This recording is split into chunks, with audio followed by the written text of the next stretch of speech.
Morning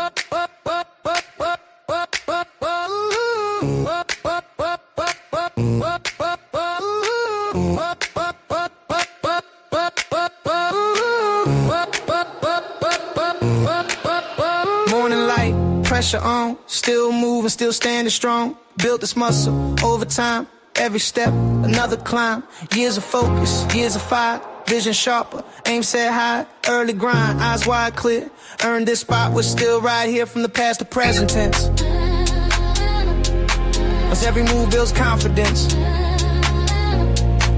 They tried to slow it, tried to stall. We just raised the bar for all. Every round just tuned the engine. Now the signals coming in clear. Made us sharper, made us wiser. Built for weight, built for fire. If you're sitting in this seat, better fuel up, better eat. Oh, yeah! What's coming next? Every chapter intersects. We don't pause, we don't fall. This is coreBLAST, standing tall.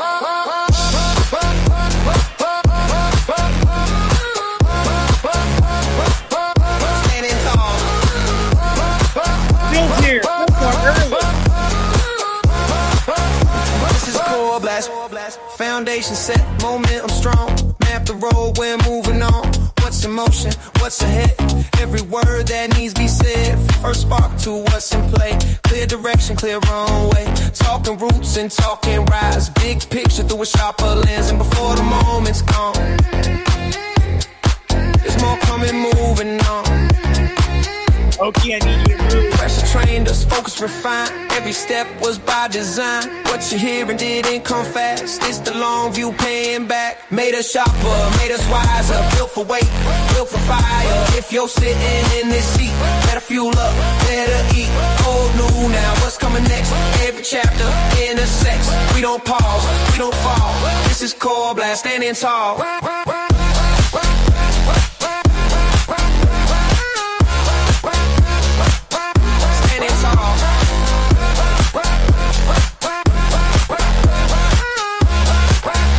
This is coreBLAST, standing tall. Thank the grind, thank the days that demanded high stakes. Every mile increased the range, every challenge level gains. Now we talk what's moving forward. Freedom buying, friction lowering. Signals clear, momentum fast. Future loading, coreBLAST.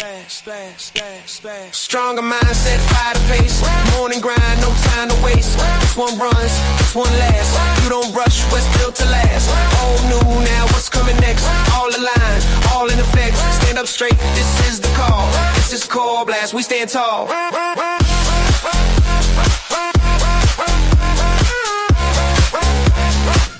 Standing tall.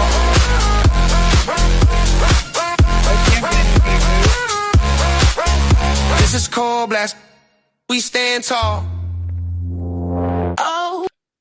Hey guys. Hey, hey. That was fun. That was fun. I hope good webinar. Thank you, everyone. What this webinar is what? I said that was a good webinar. Thank you, everyone. Oh, thank you, everyone. Yeah. I love it. Okie, don't say that around Okie and Colt. Boy, they'll be out of here before you know it. I told you guys this is why I came in with the name of Quick Talker. So that's awesome. So I was speaking over the music. I guess you didn't hear me too bad. I didn't. Wait. You were speaking over the music. I get it now. Golly, I'm slow today. It is absolutely Tuesday, isn't it? You are slow today. I don't know why you're so slow for a Tuesday. I just checked my phone. I slept 3 hours and 48 minutes. Not good. My trend, I'm trying to go up, not down, but yeah, that's not good. No, but I'm going to try to improve, Joel. So I know someone that got a bunch of rest. Which one of these guys did? I know Colt always gets not plenty you of or rest. me. Yeah, definitely not me. That's the norm. But, yeah, I blame Okie for everything. Okay. Story of my life. Everybody has missed you though. Can you tell us briefly where you were? I was on the golf course one day, a hammock the next day, and then a hospital room the next day after that. So well, we won't talk about that. But the golfing was great. The falling asleep out of the go. hammock and getting sunburnt wasn't great, but great, I guess. Hey, so a little HR. I mean, if you take a vacation and you're sick at the same time, like, does that give you double? I mean, or is it zero? Does it negate each other, or does it? I mean, Definitely how does negates that each other. work? I don't know.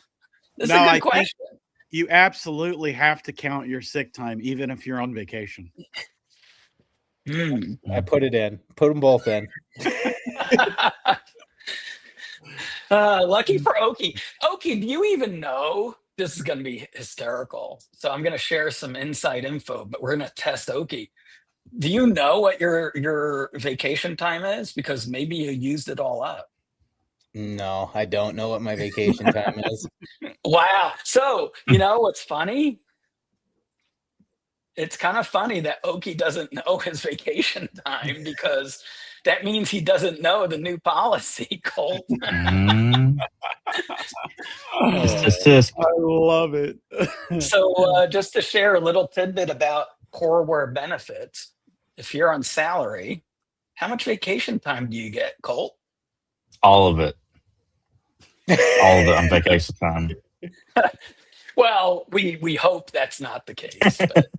Speaking of which, I'm glad you brought that up, Ezra. I'm actually going to be taking off for the rest of the year. So no, one of the neat things that we introduced. I'm mentioning this because I don't know, maybe other companies want to do this. I personally had never heard of this. So obviously, I think most people have either hourly employee or salaried employees, but sometimes you have a mixture of both. I know some of our customers even have a mixture of both. You know, typically, you know, maybe if you own a retail store, your sales clerks and salesmen that, you know, they're paid hourly, but maybe you have some back office people that are salaried. You know, it just depends, right, on the business. But what we introduced took a little convincing because I had to wrap my head around it. But so, okay, this is news for you. So this is a good webinar for you because we introduced for salaried employees, they get unlimited vacation time. Did you know this, Joel? Hey, I'm literally just hearing it for the first time. This is what amazes me with our company. It's like we make announcements on things that you would think, you know, would be of interest, or announcements where I request things, not much of people. And I guess I should feel good that you guys don't just ignore my requests, but you even ignore good news for you guys. So in that case, Cole, you and me can vote on this, and I know you'll vote with me, but I think they just gave up that little benefit for the rest I of already the year. just put in for the next month. You're out of vacation days, Oki. So Oki said he literally already put it in. I just put it. So I just put it in. Leaving at 12 today. I'll see you guys in July. So yeah, we implemented this just to tell everyone. You know, the reason our salaried employees, you know, we really value all of our employees. Salaried employees typically are ones that have been with us for a long time, and they typically work well beyond their hours, and we felt it's important to some of our salaried employees, many of them didn't even take advantage of their full vacation time, so we would end up with a liability. So from an accounting standpoint, from a benefit to the employees, we just wanted to make it flexible, so when a salaried employee wants to take off, just let us know. And you know, again, it's a benefit that you earn, and I think it's well deserved. So Oki, you took a well-deserved vacation. I was just giving you shit. Thank you for in the middle of your vacation working a day. So you know, but this is what makes CoreWare. So yeah, absolutely. So it's good to have you back, and I'm going to put you on the spot for a little. Oki, nothing major, I promise. So the good news, I'm going to stick to this, is this webinar will be, it's going to be a fast one. It's going to be a shorter one. I have a flight to catch, and there's two decisions, and I know everyone, I'm going to take the silent vote because I know everyone will vote. It's either I stay up till I have my ride to the airport arrive, which is 7 hours from now, which means we'll do a webinar for 7 hours. Or I cut this short, I get a little sleep, but even before sleep, I still need to do some packing. So we're going to take the latter and not the former. I think you need at least like 6.5 hours, Ezra. We won't make it quite that short, Colt. I can't possibly do that. No. And then Joel, I'm just going to ask you, did we promote this particular coreBLAST with any specific? I have some various things I want to go over. Yeah, exactly, PJ. Sleep is for the weak. Love it.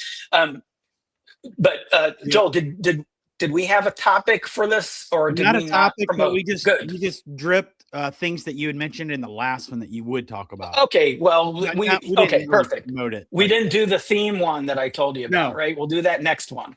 All right, so next one we'll have a fun theme for the coreBLAST. So today I'm just going to just kind of bulldoze through various different topics that everyone's been waiting for. And I'll start with mentioning just one important thing from our last webinar, because I know not all attendees can watch every webinar. It's time consuming. So let me go ahead and share my screen here. And we'll start because, Oki, you weren't here. And I know, I'm being serious, you probably hadn't had time to watch the last coreBLAST. No, so just to share with everyone, including you, the Armory is up and running live. I do have an update on it, is why I wanted to talk about it. And again, the Armory, for those of you who are joining us, this is for our firearms industry customers. It's specifically was purpose built for the primary use of Coreware itself, right? Because Coreware, the new platform, needs to be aware of the different sources of inventory, mostly being wholesale, but there's some buying groups there, potentially maybe a couple of other sources of inventory that we actually provide to our customers. So since you left, Oki, we actually did do a soft launch of this. And as of today, we've got 8 wholesalers that we are now fully integrating. So we integrate with 19 right now. All 19, we are obtaining their catalog. We are obtaining their quantity and inventory updates, cost. And you'll see from my screen, you'll see which ones where you can actually order from. So the purpose of this, we built it again as an engine that we're going to use, right? And last webinar, I showed where an inventory and purchasing and the sales screen you can pull up and look at what the distributor inventory is, the wholesale inventory, wholesaler, distributor, whatever you want to term it. We're going to enable ordering, right, directly from, just like we do in currently in CoreForce and even CoreStore, making it a lot easier. But it's all feeding through the Armory, which is an entirely newly built engine. So it's a lot more efficient and, has a lot of different features, including the ability to see the individual wholesalers' catalog. So if you click on this little eye, so even if you're going to use the Coreware platform, for purchasing and everything, you still might want to log into the Armory. And we did open it up last webinar to anyone that was listening to the webinar and wanted to just look around. You can start placing orders if you want directly on the Armory. All you have to do is go to the armory.io, which let's make sure we've got the URL posted. And there's no cost on the Armory. So for those of you attending this webinar who are not customers of Coreware, you absolutely can sign up as long as you have an FFL, and we do verify you manually. So it takes up to 24 hours to get you approved. And approved just means we're just making sure that you are actually the FFL and it's not some consumer trying to get to the site to see wholesaler pricing, which none of you would want, and we certainly don't want. So at this point, this is geared towards the retailers.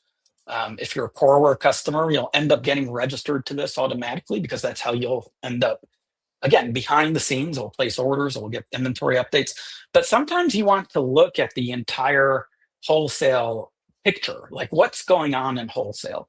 And you can just go to the Armory, even if you just want to do research or, look at, what items are available. We're going to have some analytics there to show you what items are really moving. Which distributors have the most inventory. You can sort this dashboard and see who has the most inventory in stock, which, no surprise, Sport South. RSR is second and Crow Shooting is third. And then you can just keep going down that list. And currently, who we have ready for ordering is Sport South, RSR, Crow, Bill Hicks. Bind Freedom Group is ready. I just don't have mine set up. We've got Orion, Cam4, and Amchar. So all of those are ready to actually place orders. In terms of if you do want to use the Armory to place orders, you can just go to the depot. That's your shopping experience. Very straightforward. You can create one order even to multiple different distributors. And once you submit the order, as you choose different items and look through the entire catalog, you can do searches. And as you submit different items, if you've got an item that you've already added to your cart, it will show it as stowed. You can hide out of stock very quickly. So all of the typical shopping experiences that you have. And you'll notice up here, we've got advertising.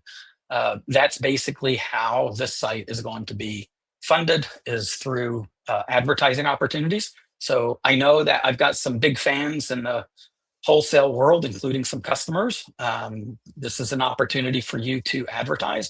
Again, this will be provided to the industry at no charge. And we plan to make it better and better and better. And again, if you're a Coreware customer, you'll have access to it regardless. It's just how we're going to transmit all of those orders that you receive from your dropship, as well as any store orders that you want to place.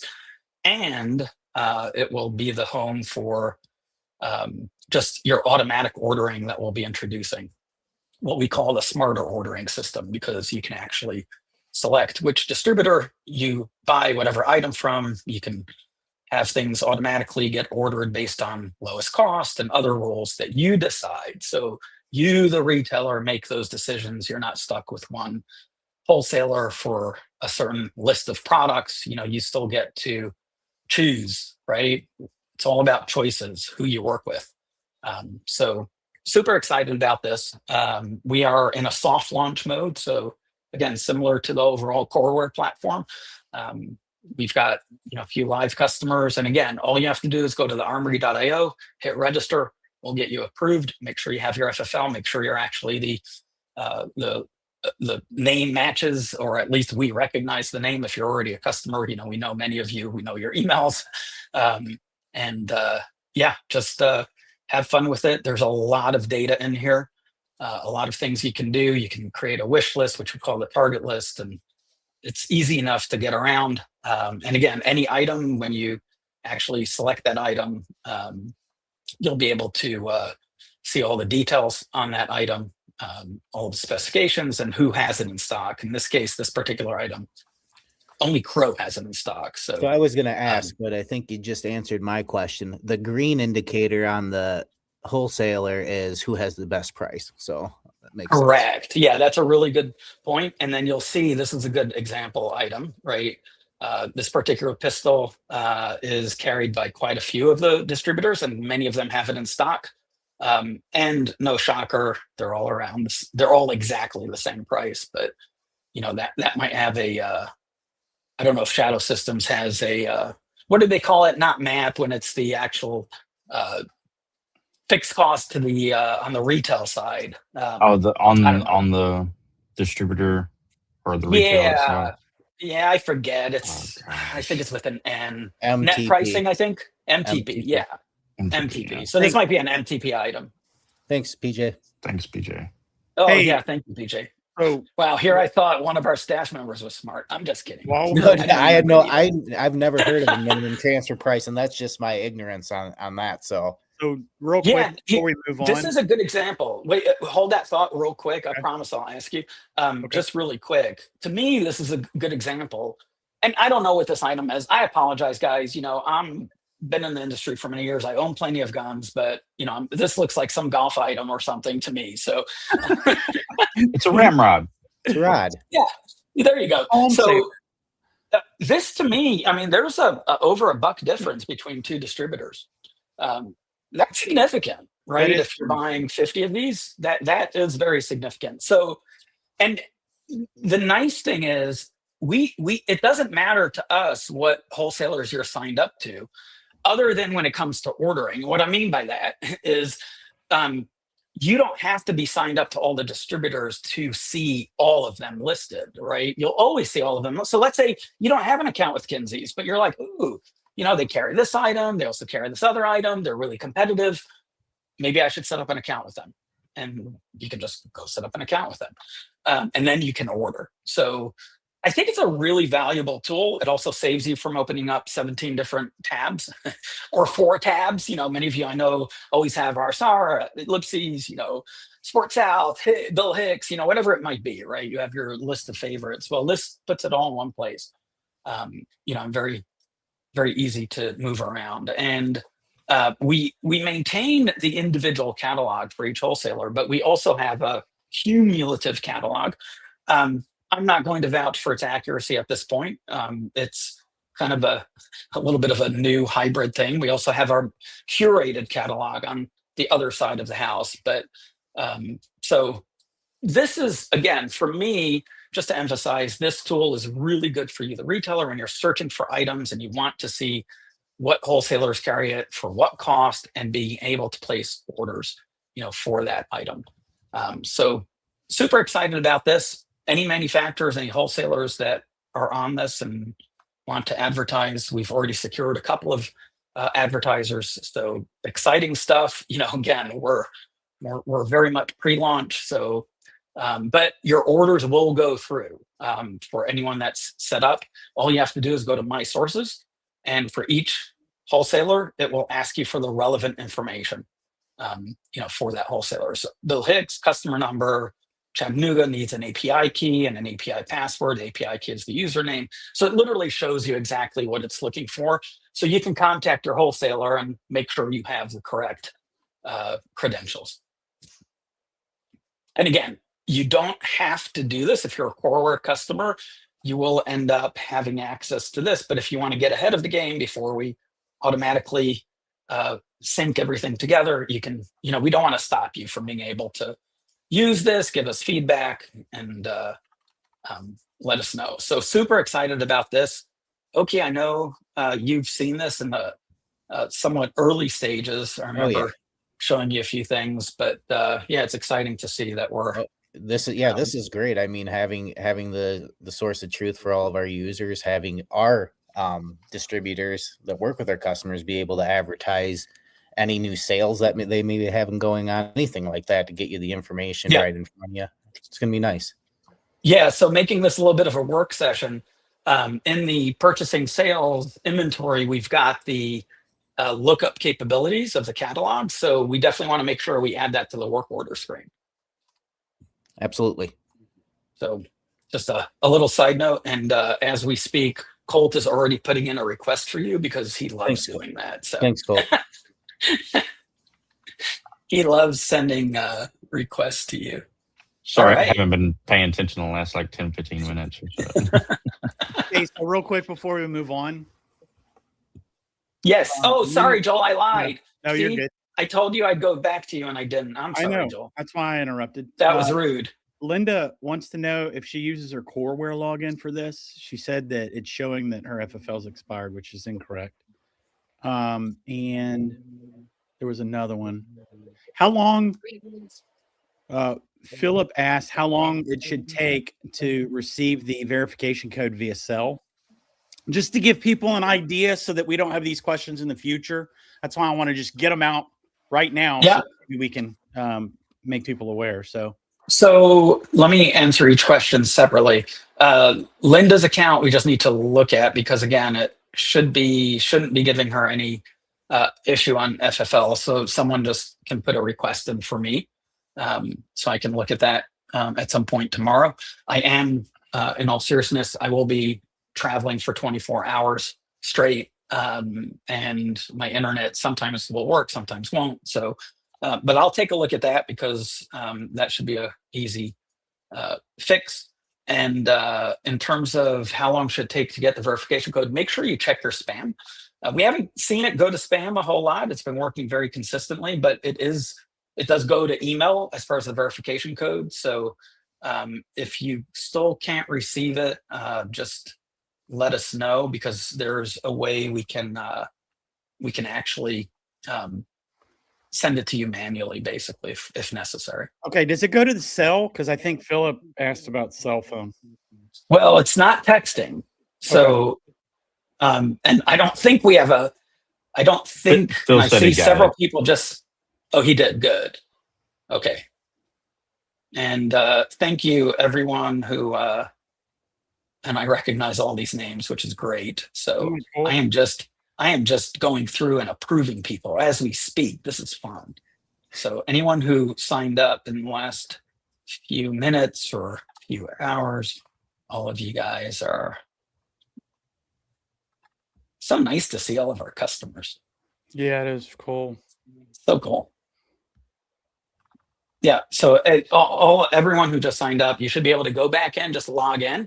It will send you a verification code to your email, and it will remember you, so you shouldn't have to keep verifying yourselves. And feel free to give us feedback on this. Again, my recommendation is, even if you're just using it for research, I think it's an invaluable tool. Yes. And again, it's going to get, I promise you, there's some really cool things that will happen with this, because we're not unlike, and again, since we have a lot of customers here, I'll speak a little bit of CoreForce speak. What we did in CoreForce was what we didn't do, I should say. And again, the reasons for it, I'm not saying it was a bad decision, but we didn't maintain every single distributor's separate catalog. Here we do. So for some reason, you do want to research that specific distributor and see their data. Click on that eye icon. If you want to go to the overall shopping experience, that's the cumulative, right, catalog. So if for some reason, you're, I don't know, you saw wrong map pricing and you want to go research which distributor had that listed, again, that's where you can actually go to the source of truth. Some other things we're doing behind the scenes that's going to interest a lot of people is we are going to start keeping track closely of the inventory changes on the wholesale side, which will help everyone understand velocity of products and maybe what products you should be purchasing. So we've got a lot of cool stuff that we're planning to do with this. And in Ezra style, even though my sons keep telling me to stop giving stuff away, I'm still going to give it away.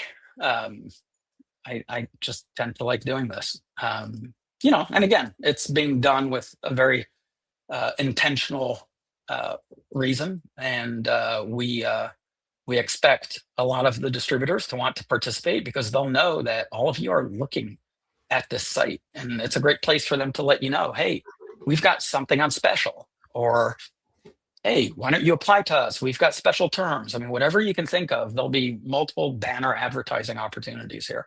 There is already. So reach out to us if you're interested in advertising. If you're a manufacturer, if you're a distributor, it absolutely makes sense. The Armory, it is going to get a lot of eyes on it, and it's qualified eyes, right? It's actual industry eyes and the actual retailers that we're focusing this on. So awesome. Any other Armory related questions, Joel? I don't think so. Cool. Very cool.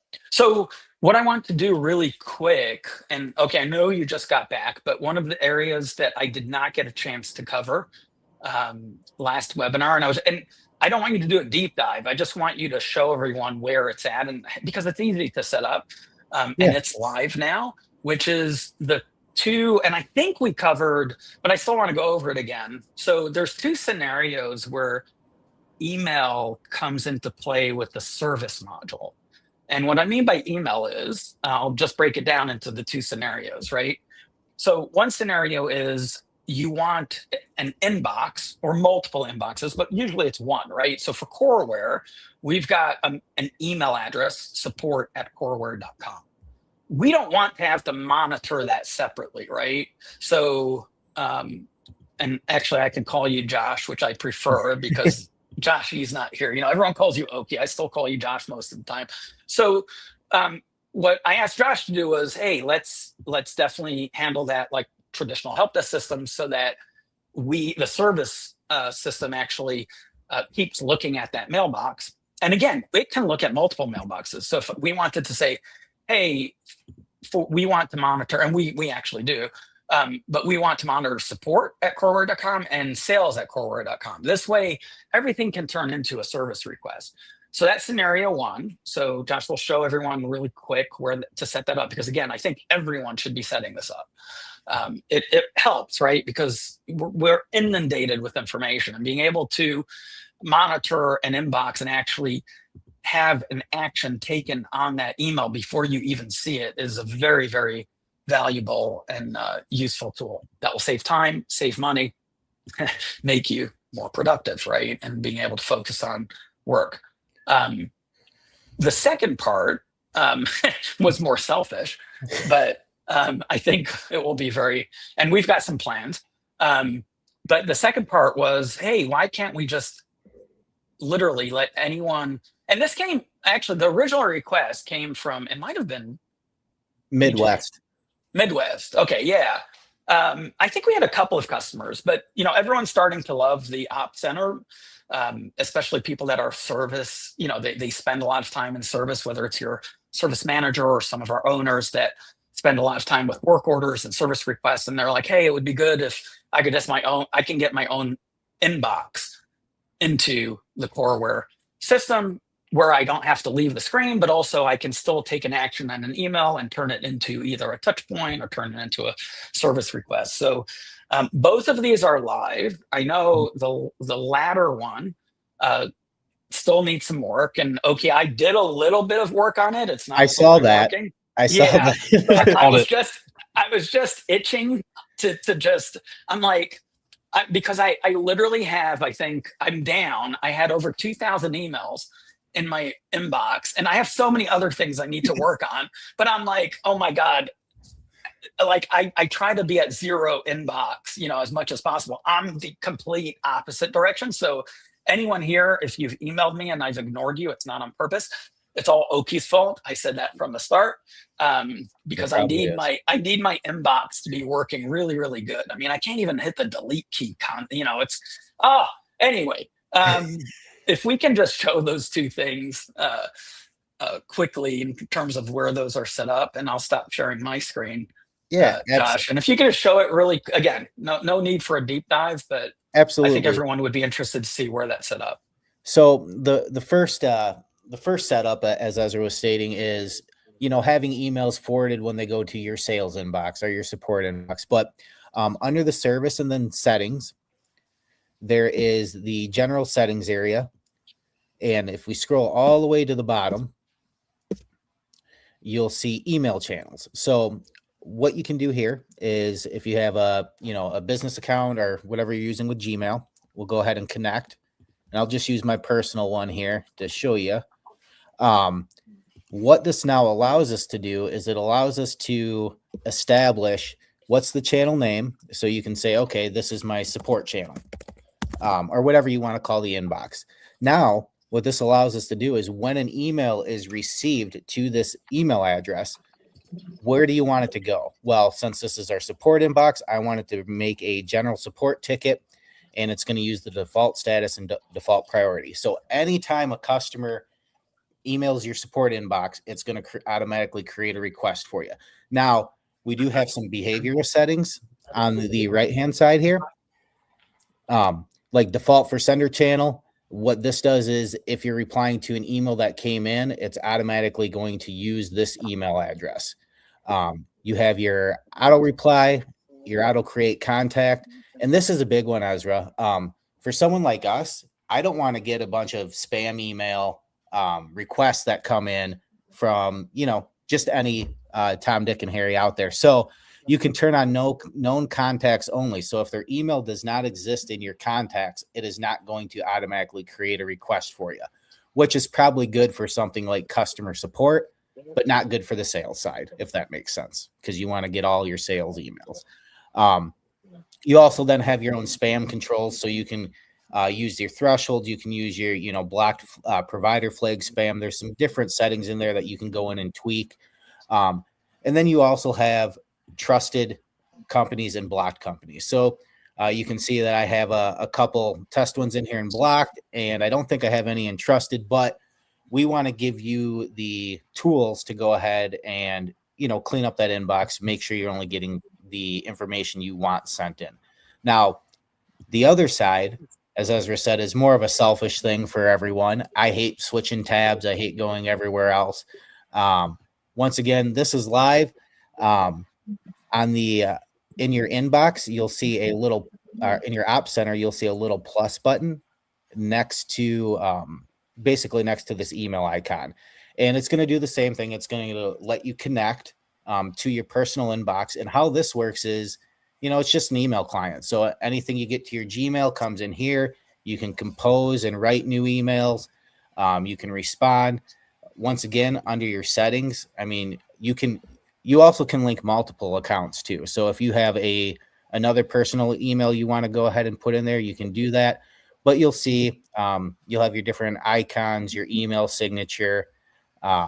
Once again, spam, trusted, and blocked. And I'm blaming Ezra on this because I have no idea what this is here. But actually, priority senders, that's probably mine. I'm sorry, Ezra. No, I was going to say I did not touch anything on this. He was complaining so much. He was complaining so much. Somebody touched my email client, and I don't know who it was.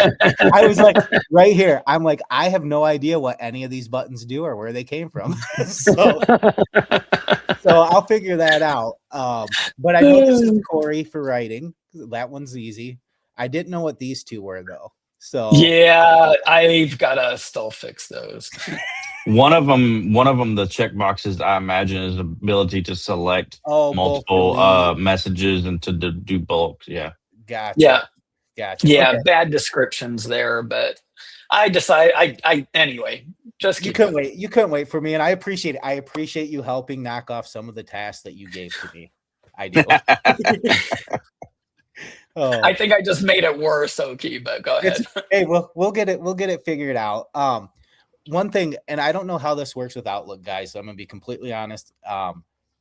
Any of you guys using the Outlook client out there that want to connect, I'm going to be looking for input on it. But your labels here, these are my labels on Gmail. So this all syncs back and forth. You can add a label here. You can change it. It syncs back to Gmail, drafts, etc. So really want people to start using this. I am going to sit down with a client tomorrow and help configure all of this, Ezra. So we'll get some live feedback pretty quick from some of our clients. So should it already be available to clients right now, or it's already available. It's not. I do want to mention something on the inbox. So I'm setting up these personal inboxes, and we'll have a lot of AI capabilities in here, and that's what Corey is there for, because again, we're all getting inundated with information, and there's different email client applications out there. We're trying to make this to be a pretty good one so that you can just stay in Coreware.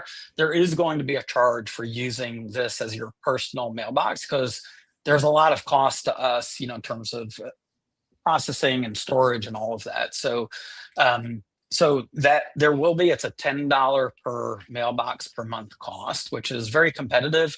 I use SparkMail. SparkMail charges $20 per month per user. So, and we plan to have, a lot of the features that these standalone, more advanced email clients have, plus the connectivity into the rest of the platform. Well, yeah, and the big thing, like you said, the connectivity. You can create a request right from the email and have that distribute to your tech from your personal email. You don't even have to have the email channel. Yeah. And I'm working on the touch point side too. Touch point, yes. Yep, I am working on that this morning. Perfect. Because what about Outlook? All of the sales, Outlook is supported. Yeah, it's on there.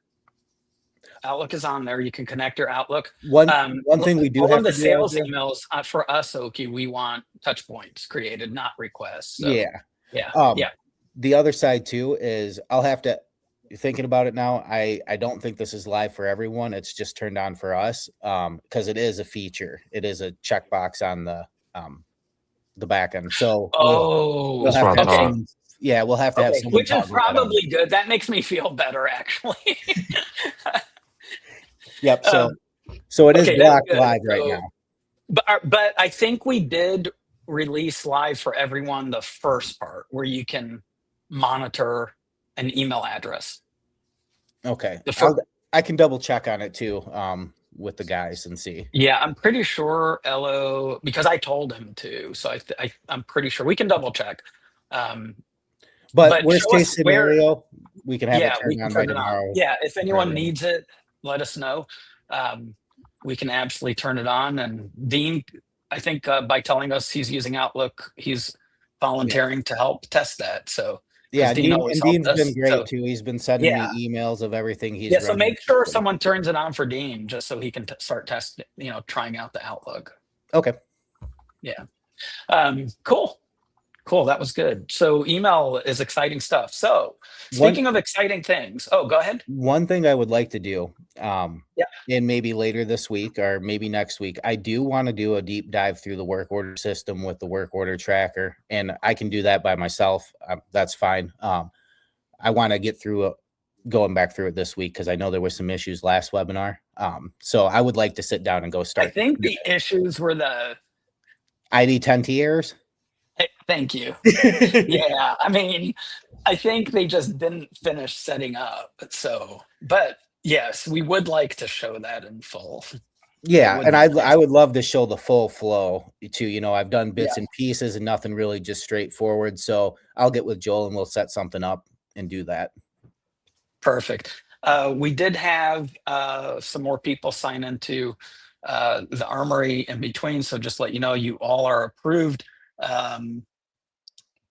Except Jess, hopefully you know who you are because I don't want to get full information since we're recording this. But Jess, I think you're just missing your FFL is why I can't turn this on. So just let us know if you have any trouble or need help with that. We should be able to assist and get you signed in.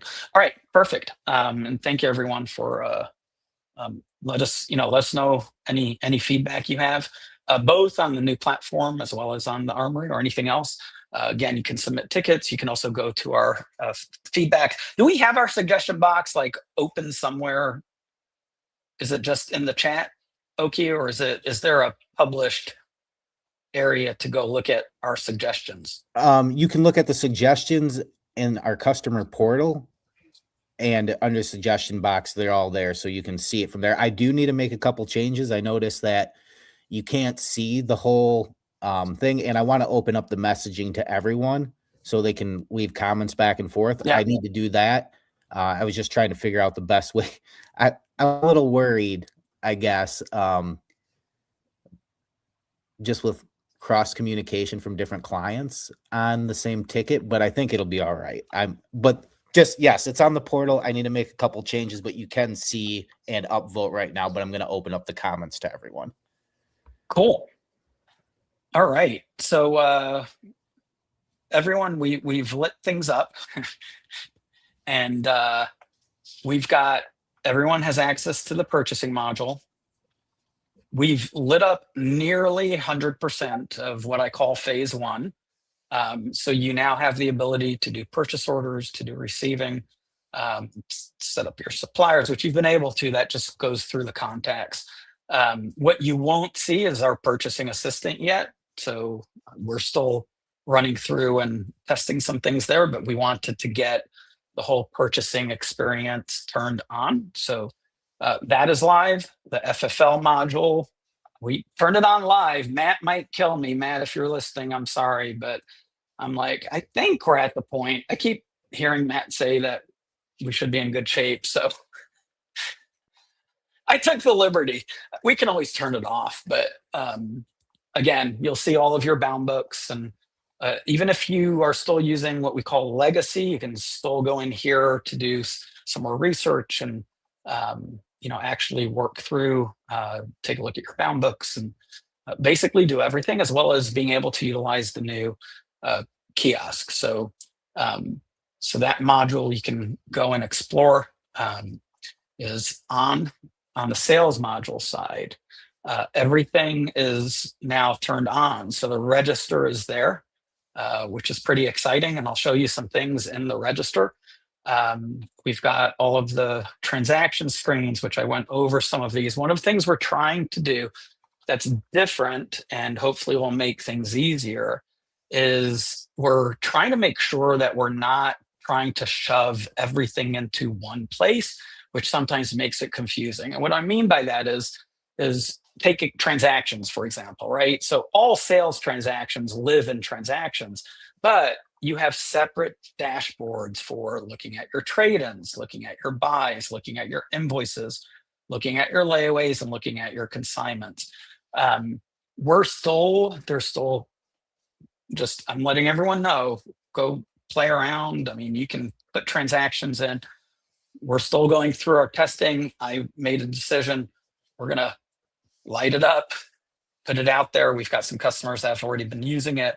We're still working through various things, but register is live. And if you can at least start playing with it, if you don't want to complete transactions, you can at least start transactions. You can suspend transactions. We're trying to do things to where it's just easier, cleaner, much more friendly, so it's not so overwhelming. So for example, if I'm ringing up an item, and again, you have 3 different interfaces, right? So, and I'll show you where that's set up. But if I'm going to just put something on layaway, I can, once I select the customer, of course, and I'll just go ahead, I don't know, I'll choose John Smith. That's a really original name. And what I can do at this point is I can hold that transaction, right? And you'll see the nice thing is we actually show you what each one of these suspended transactions does based on how you set it up. So for example, layaways require 20% deposit. It prints the receipt, and it will go to the payment screen, obviously, because it needs a deposit. So if I choose hold on this, it immediately goes out to that checkout. And, based on whatever criteria it is, I have a minimum deposit set up. So therefore, that's 20% of the entire sale. And at this point, I can just collect my payment. And, if they gave me $50 cash, I can just complete it. And I've got my layaway set up and ready to go. So, and that prints the receipt, which opened up in another tab and shows me now this sale is suspended and I can just start a new transaction. So a lot simpler. There are various ways to make sure that you and your staff don't make mistakes. We're trying to plug holes as much as possible. So an example is, again, if I go to pay, I say, oh, wait, I want to do this as a layaway.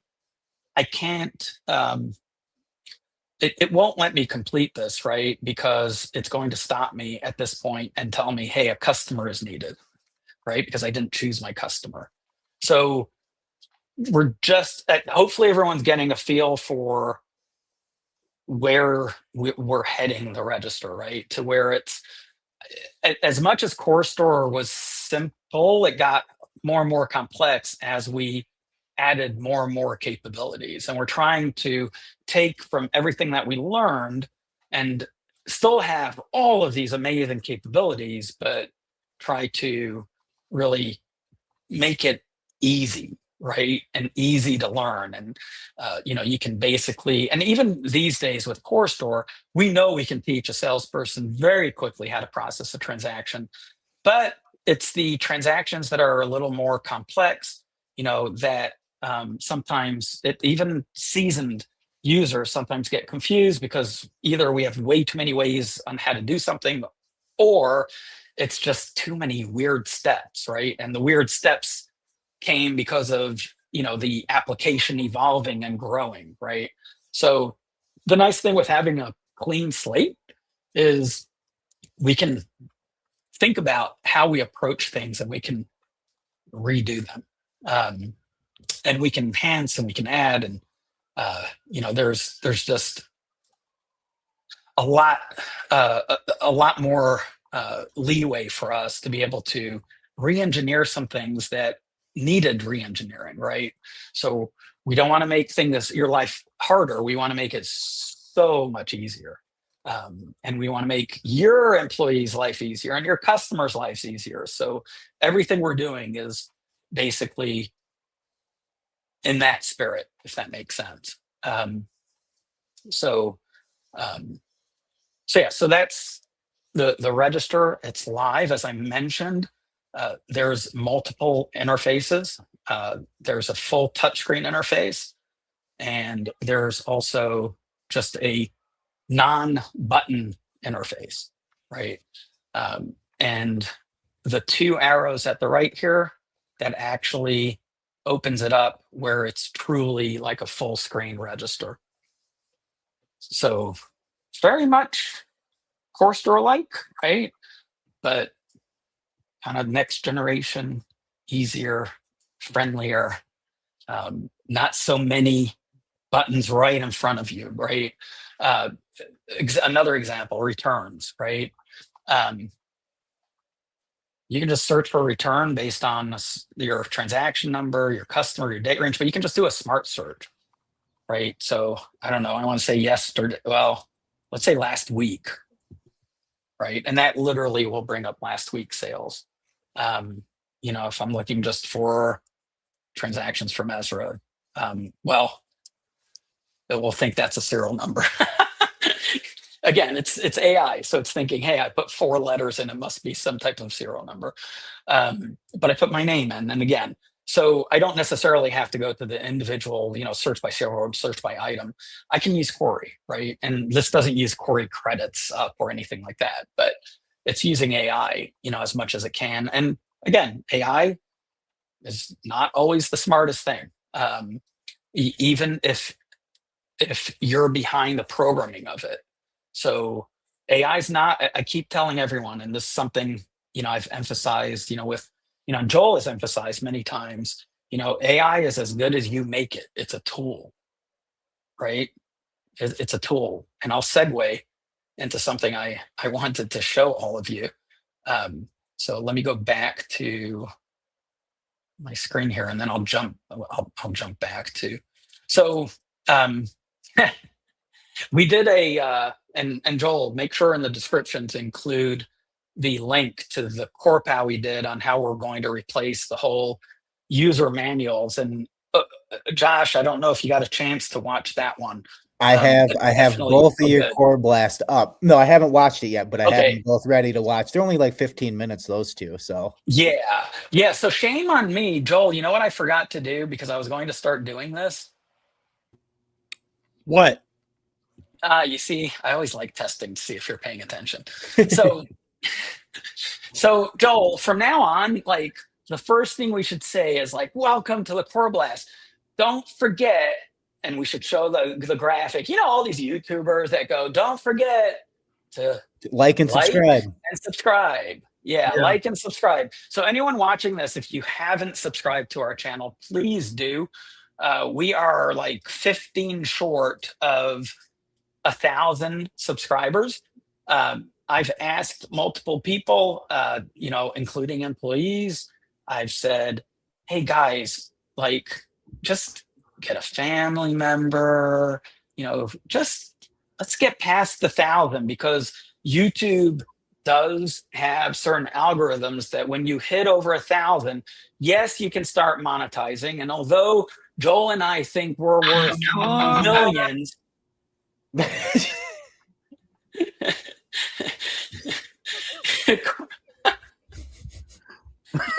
did you guys hear that? I think that was his way of telling you to land the plane, Ezra. that was me, by the way. That video's in the chat, by the way. Good, because I was literally trying to pull up our number of subscribers. We are literally 15 away. 15 away. Come on. Can we see who the 1,000 subscriber is? I don't know. Ask Joel. But the point is that, who the thousands? Wow, I don't know. Ask Joel. Can we, Joel? I don't know. If there's a way, I'll make it happen though. We can give a prize. Yeah, if there's a way, we'll make it happen and we'll give a prize. But the reason, so Joel and I, we know we're worth millions in the YouTube world because we run the most entertaining YouTube channel out there. And after 1,000 subscribers, you can start monetizing. And everyone might think, well, yeah, Ezra and Joel are just have these aspirations to become, rich YouTubers. Well, I hate to break it to everyone. Joel and I tend to break every rule that YouTube has, and we don't give a shit. We literally don't give a flying fuck. I don't care about monetization. What I care about is we want to spread the word about Coreware, not just to the firearms industry, but to all industries at this point. And, we feel like we've got something special here. And YouTube is one of our main sources of viewership, and we've got some engagement. We don't do a lot of other social media, so that's why we're trying to get past that 1,000, because YouTube does do some things and hopefully will put us in front of more eyes, and that's the goal. So I would appreciate any help anyone can give us to get past the 1,000 mark, especially our employees. Surely you have a family member or someone that you can talk them into subscribing. They don't have to watch us. So we just want to get across that 1,000. So let's maybe we can do it by the end of this webinar. Maybe I should just continue this webinar until we have 1,000. And I bet you if I say that, we'll have over 1,000 in about 10 minutes. We're at 989. Just joking. Nice. 989. All right. Hey, you know what? If we get to 999, whoever gives us that 1,000, if it's on this going webinar, I don't know, Joel, if you can see who subscribed last, but maybe we could. So. Don't make too many promises. We may be paying out. Okay, I'm not going to make any promises. I was ready. I was about to say I'm about to go subscribe on like every one of my personal accounts. I just made like 16 different emails, and I'm waiting. You're running and getting Megan's computer. All right. So just to go back to the what I started with is we did a YouTube on the Resource Center, and I'm excited because I got motivated to really enhance the Resource Center even more. So this is fresh, even for everyone. Joel, Cole, none of you have seen this unless you happen to click on the Resource Center, but it's a whole lot better. It's front and center. We highlight the learning guides or our user guides, and you can actually search through them. No, I don't have anywhere near as many as I planned. Quite frankly, I've been fighting the robots, and really quick. And Oki, this is where definitely I know you will test this out. So I want to show it to you. This will save you some time. I'm going to show it to you in 2 minutes, but imagine I wanted to do a guide. So I can just, if I'm an administrator, I can create guides. So anyone can create a guide as long as you're a system administrator. What I mean by that is you, the customer watching this webinar, you can create guides. And you might say, well, Ezra, why the hell would I create guides? I'm not doing your work. That's your platform. No. Your guides don't get published to everyone, right? Your guides are private to your company. And what that means is if you have certain specific workflows, you do things in a certain way, you want your employees to make sure they follow your SOPs, right? We already have a notebook module where you can publish things, but you can also set up guides and take screenshots. But not only that, when you go to build a guide, Josh, you're going to love this. Just ask Corey. Right. So I was hoping that's where the other webinar was going, so I can just go in and have Corey help me generate them, because there's a lot.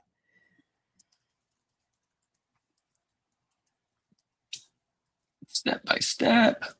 Ezra, I just thought of that we should do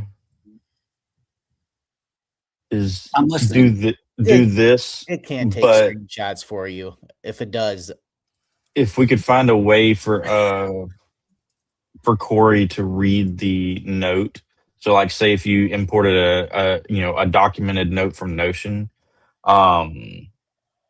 to get Corey to read that and say build me out a guide based on this note's instructions. Yeah. I'd be real. So what I asked, I make sure, Joel, you focus on Josh's face, because I know he's gonna love this. So what I asked Corey to do was to create a guide that basically, and I literally just typed this in. This isn't even a recipe that I came up with. So give me a guide that tell me how to set up membership step by step with great screenshots and provide me with a good introduction. So it came up with these steps, right? Step by step. Oh, so it even flags it with that it's a beginner one too. It's doing all of that. Now I'm gonna save it, and if you notice, it's capturing screenshots. Thanks, Joel. Thanks for throwing my face. And it's going literally step by step. And there's a reason why I'm showing this again. I know some of you have already seen, and we did a longer, core pal on this, but especially if you've already watched that one, I did enhance things even more. So rather than focusing on making some guides, which I was ready to do and ready to have everyone do, I was going to get everyone to do at least, 2 or 3 guides, and we'd end up with like 50 by the time of this webinar. I kind of revamped a few things. So I revamped the entire interface. I revamped a few other things, and I'll show you what the result is. And while that's cooking, I'll just jump to the register. So we'll let that cook away, right? It just takes a few minutes. But what I wanted to show another example of the difference, right? So think of returns. When you do a return in CoreStore currently, it's all that same screen. And again, just a lot of noise. Well, now, we can do a return where I can search for that transaction, right? And which I showed. And again, if I just say, show me all this month, right? So it shows me all the transactions from this month, but also shows me that this transaction was already returned. Again, I can just hit this return, and it will show me the confirmation. I can change what items. And my point of showing this and stopping on this is, because again, we're really rethinking how things look and feel to you, the store owner, the store employee, because the last thing we want you to do is pull out your hair when trying to assist your customer, right? And this that's why so good for return. It's so much easier, so much cleaner. And again, it's just meant to make life easier. If you need to say, hey, I'm only returning 2, you can say, okay, I'm returning 2. You can edit, you can choose which items are being returned if there's multiple items on that transaction. So it's really, really good. It's clean. And clean is what we're trying to go for. Yeah, when I first started using CoreStore, like I could not figure out how returns worked at all. And then you're like, oh, you just go in and put a negative. I'm like, oh, okay, makes sense. And just having the visual of what you're, being able to just check a box, how many you're going to put back, how's it being refunded, all in one screen. It's nice. Yeah. So it's a lot better, a lot nicer, and cleaner. So, all right. So let's see where we're at with our cooking show here. I'm glad you showed this, the AI stuff, and I'm glad I found out I got unlimited vacation because Corey is going to be doing all this work for me. Hey, you could be sitting on the beach and just prep it up. You know what I was going to try, and you can try this if you want. I was actually, and I just didn't get a chance to, I was going to open up multiple tabs and in each one, put a request. Great. Yeah. Okay. And I think it should work. I mean, I just try like 2 first. Well, I'll try it this afternoon. I don't know how much processing power this is taking, but here's what happened, and here's where we've improved things. So this is really cool, everyone.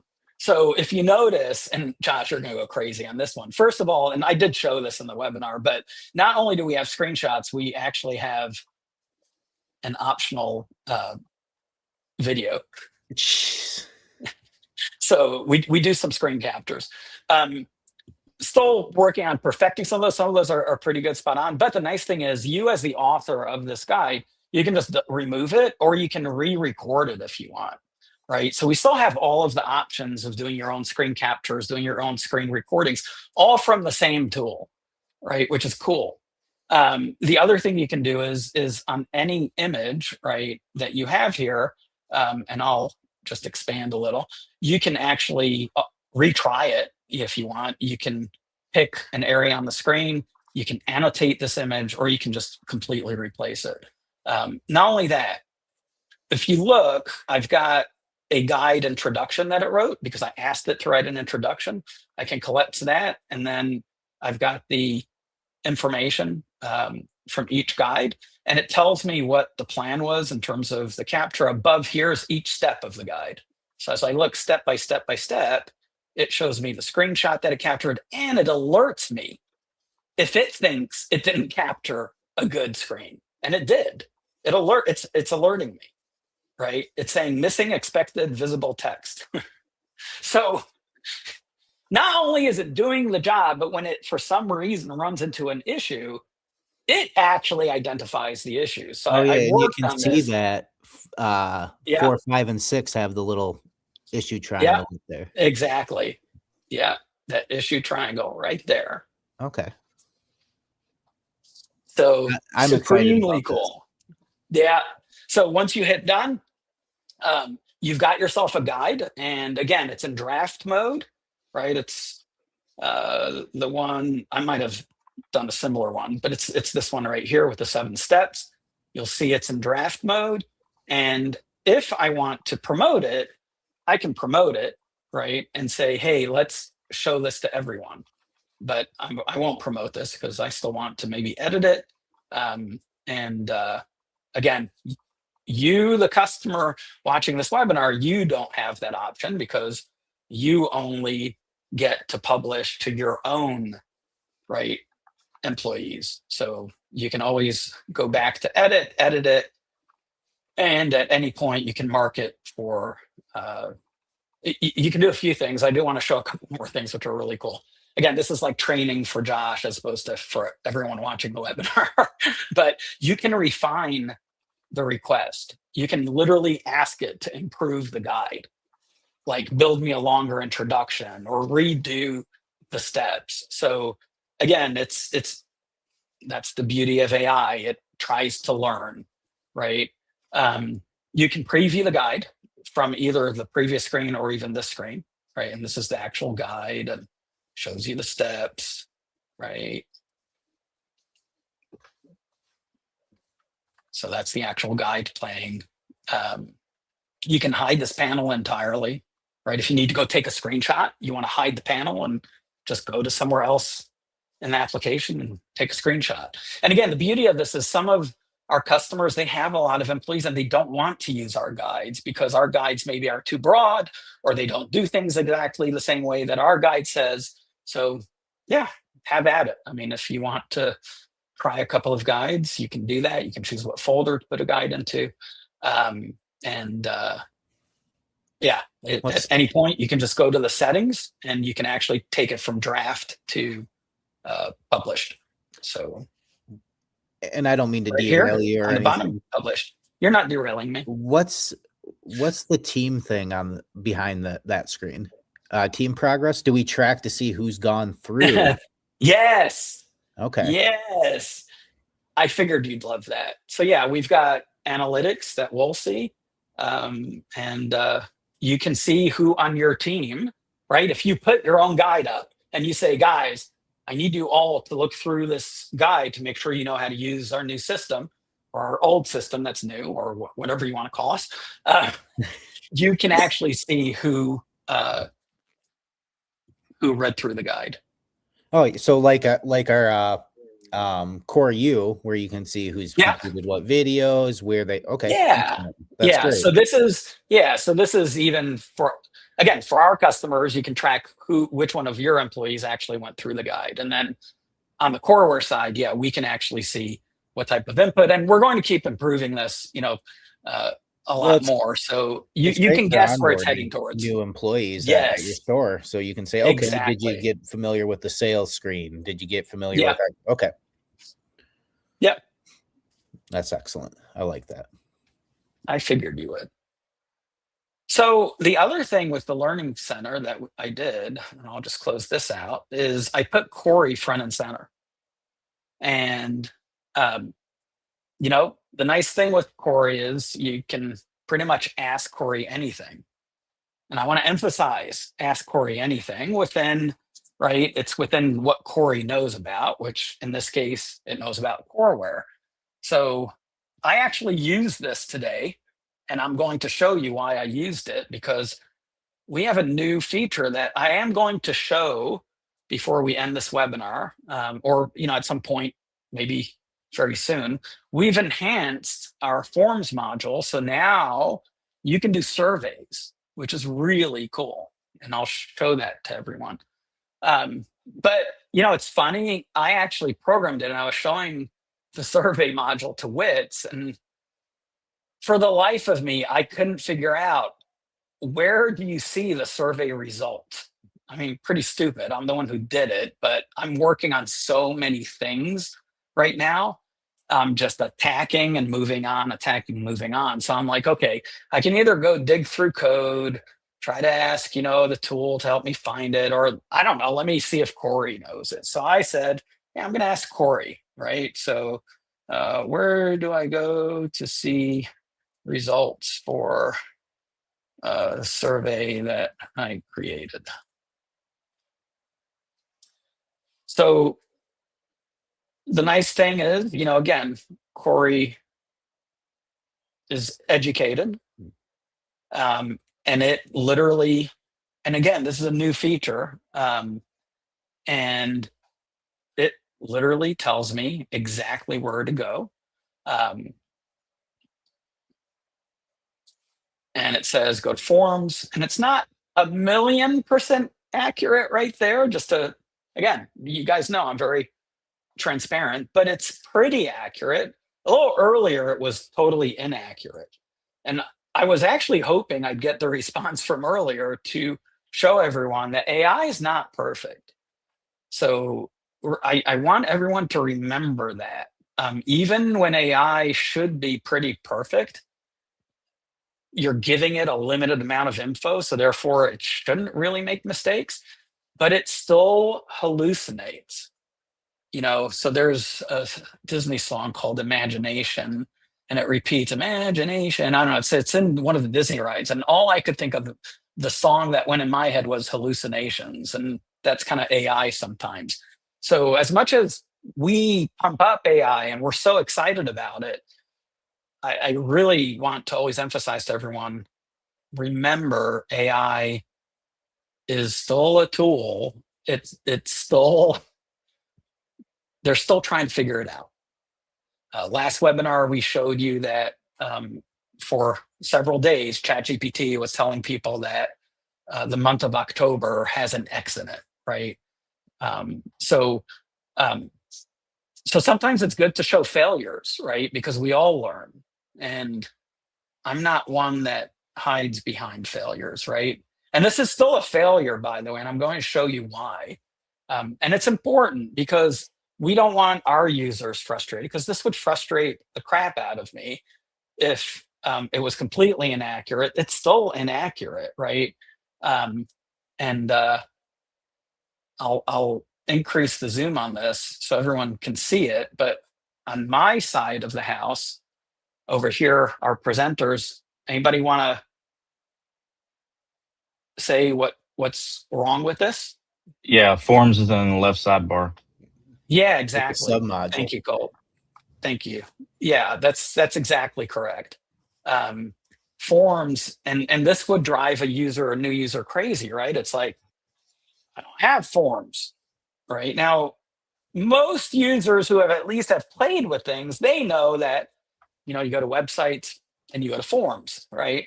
So it's close to accurate, because once you get to forums, that's correct. You literally, you go to forums, you go to submissions, and you've got to pick an actual survey form that you created, and now you've got your results here, right? And this is really nice. You can see results, and I'll show you a survey. We'll actually create one just for the fun of it.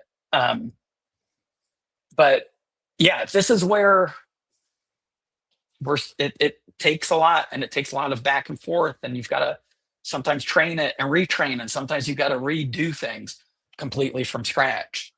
So again, our tools are amazing, and they're getting better and better and better.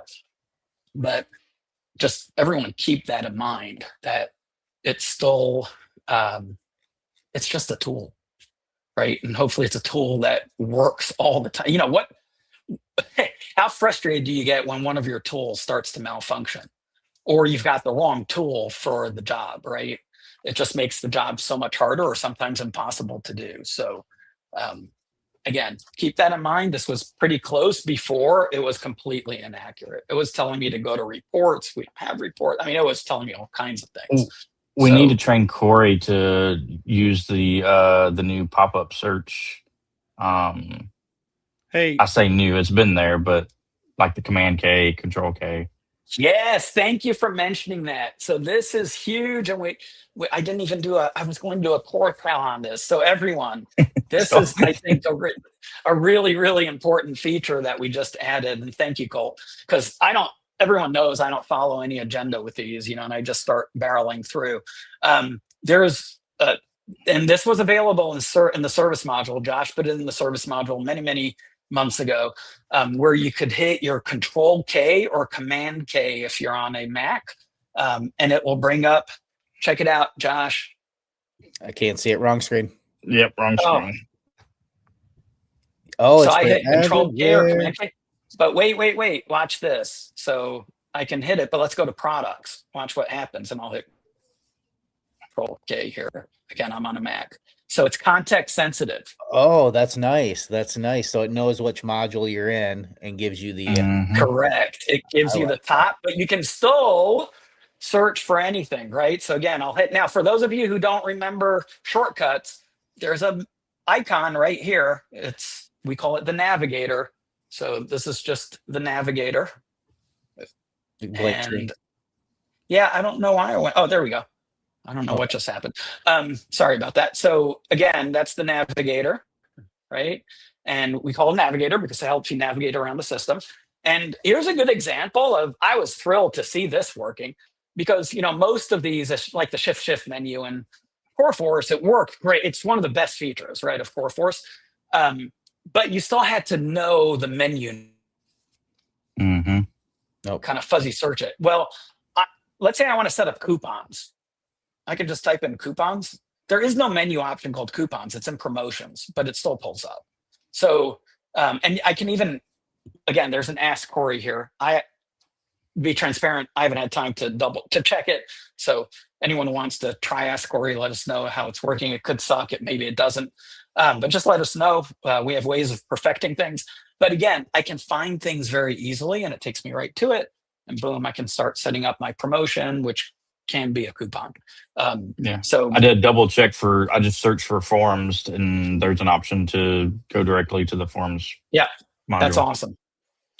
So that is a lifesaver, I think, for everyone. So just remember your Navigator right up here. One thing, I got to see Josh's face. I didn't show you this part, Josh. So I'm going to basically pull up my membership guide. And what's auto narrate? Can't hear it. Auto narrate. Oh, you can't hear it? Played. Yeah.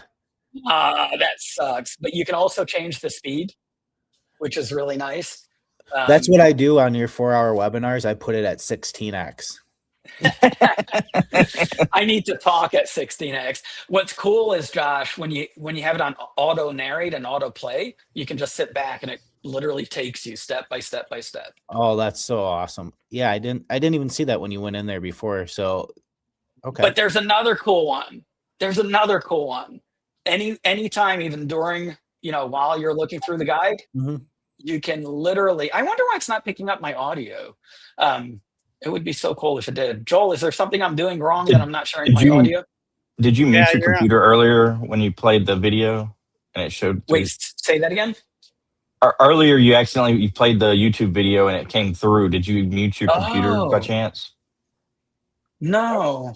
That was me. When you share your screen, if you've got to click the little button that says share audio as well. Okay, let me try it. Just so everyone can see, because it's so cool.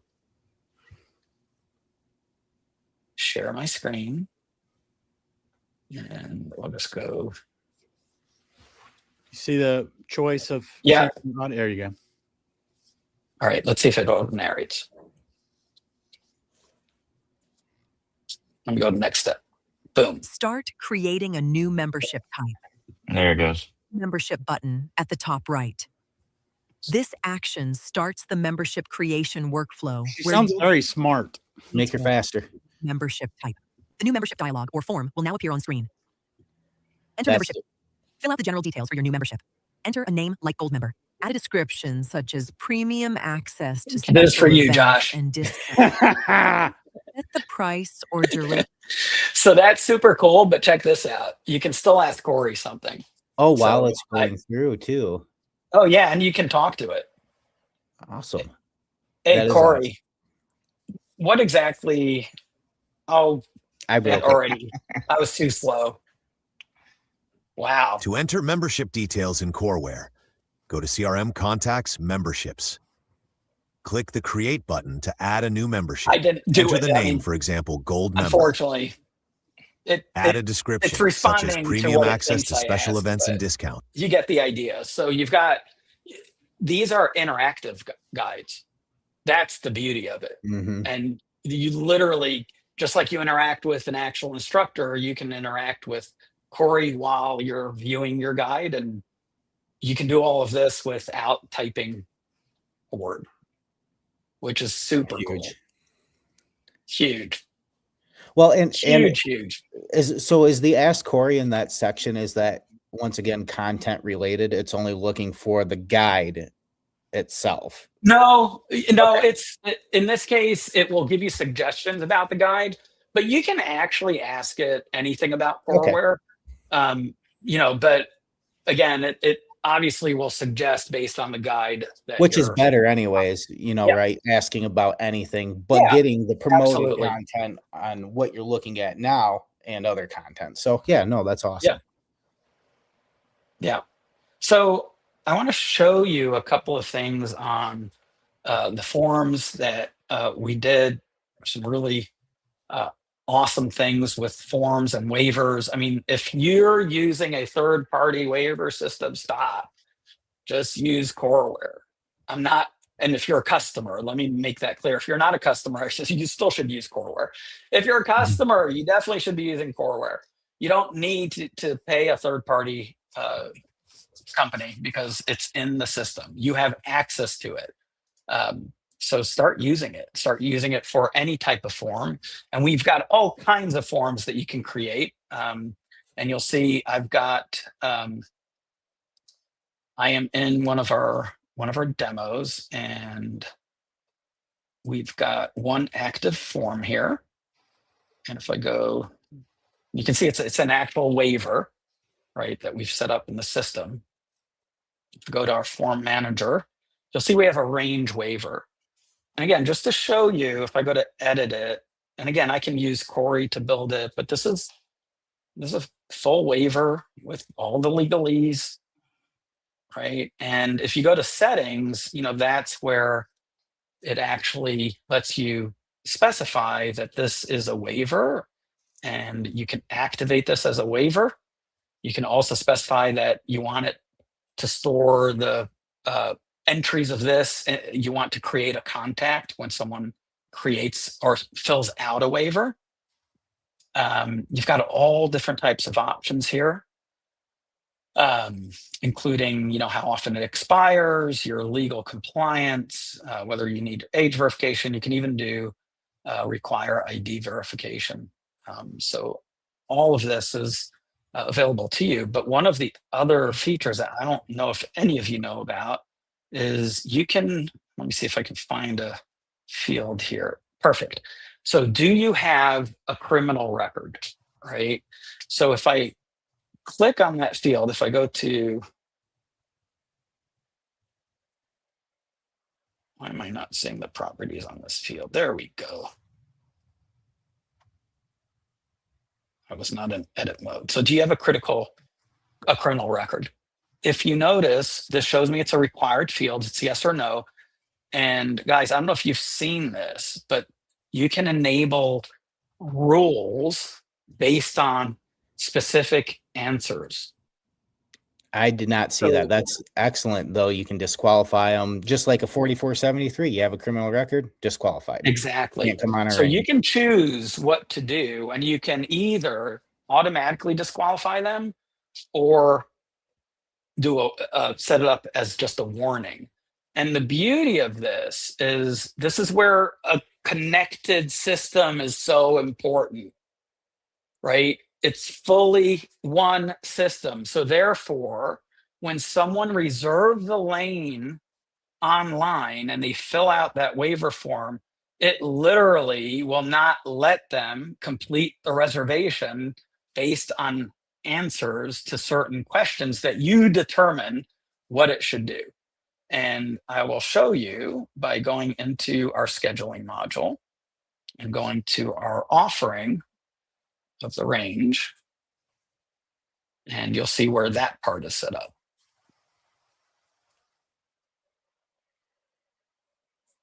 Okay, I will hopefully go into the scheduling. Come on, scheduling.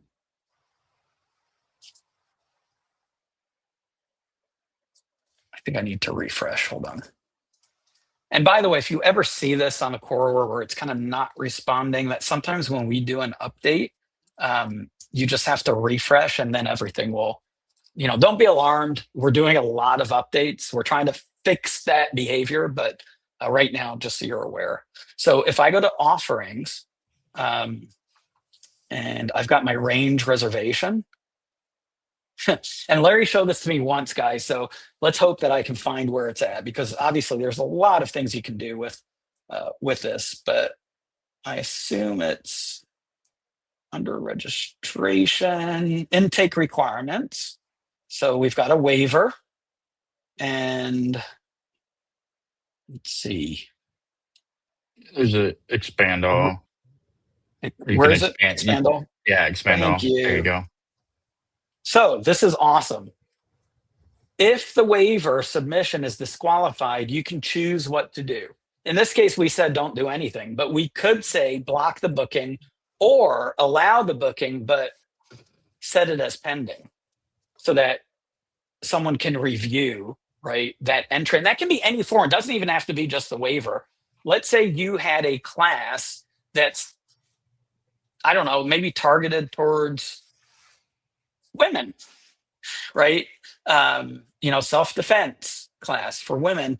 And you want to make sure that it's only women in the class. Again, you can ask on the form, gender, not. Maybe some people are confused by that question. That's a whole different discussion, but you can literally stop them from registering to a class, stop them from reserving a lane, all kinds of rules. That's where a rule-based integrated one system beats multiple systems day in, day out, day in, day out. And functionally, we can do everything and anything any of these one-trick ponies do. Right? So I keep talking about the death of the one-trick ponies. Go ahead. I know the first question I always get asked for something like this is, will it show up when they come to the register? Like, show that they've, because it's beyond just range waivers too and stuff like that. It is. It's any form. Yeah, it's any form. I'm just going to defer that to one of your coworkers, Larry. So she's not here, but I don't know. I don't remember, but let's make sure. I mean, definitely put in a request or just ping her first to see, because She might have put it in the counter. And I do want to show something about the counter, but I want to finish up on the form. So everyone remind me that I want to talk about the counter. So again, this is where you set up your range reservations. This is an example of where you can take a form and actually change the behavior, basically change that behavior based on that form entry. And again, forms, super easy to do. You can just drag and drop, or you can even ask Corey to build the form for you. So they are not difficult to create. You just hit new form, go to settings, and you just start creating form.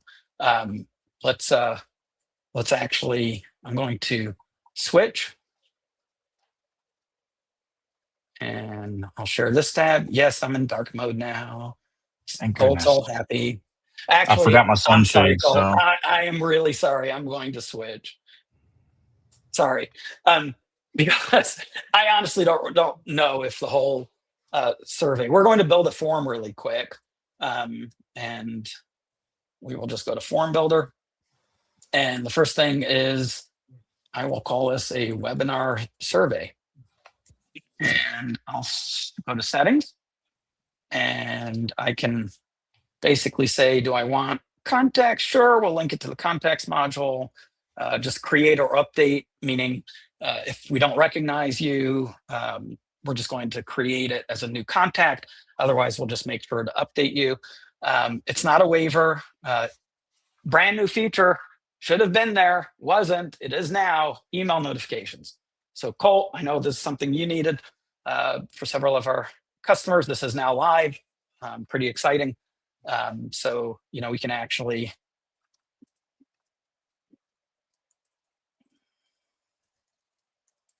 so we will add Joel to get notified. And I think that's good. And we can actually send confirmation to the submitter too. But at this point, we're just going to make this a survey.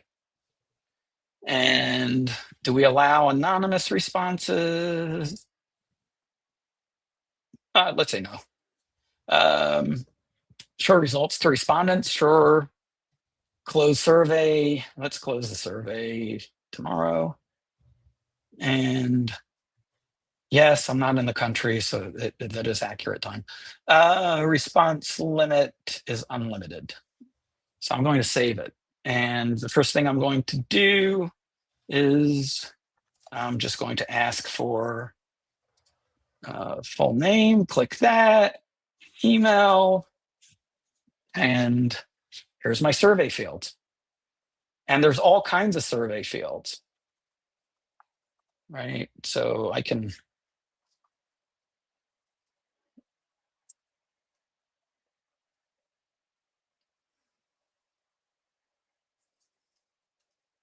please rate this webinar. So we can do an NPS score.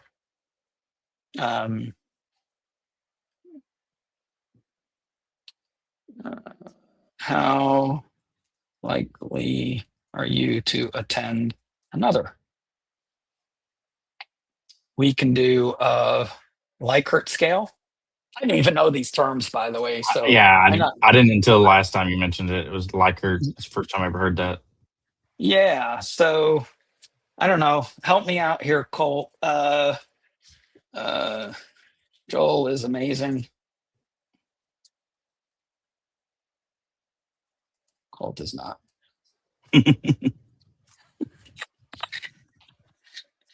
Nobody helped me. So new rank. Oh, we can do rankings too.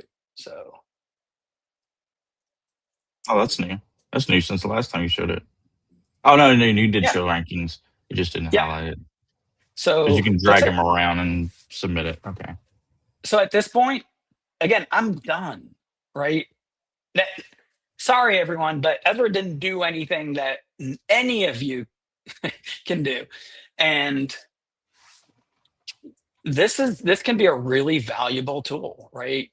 To create surveys after your classes, surveys after someone purchases something, all kinds of surveys. If they give you good score, you can then ask them to to rate you on Google. So let's now go back to our form, and we have our webinar survey. So everyone, There you go. scan that, and fill out the survey.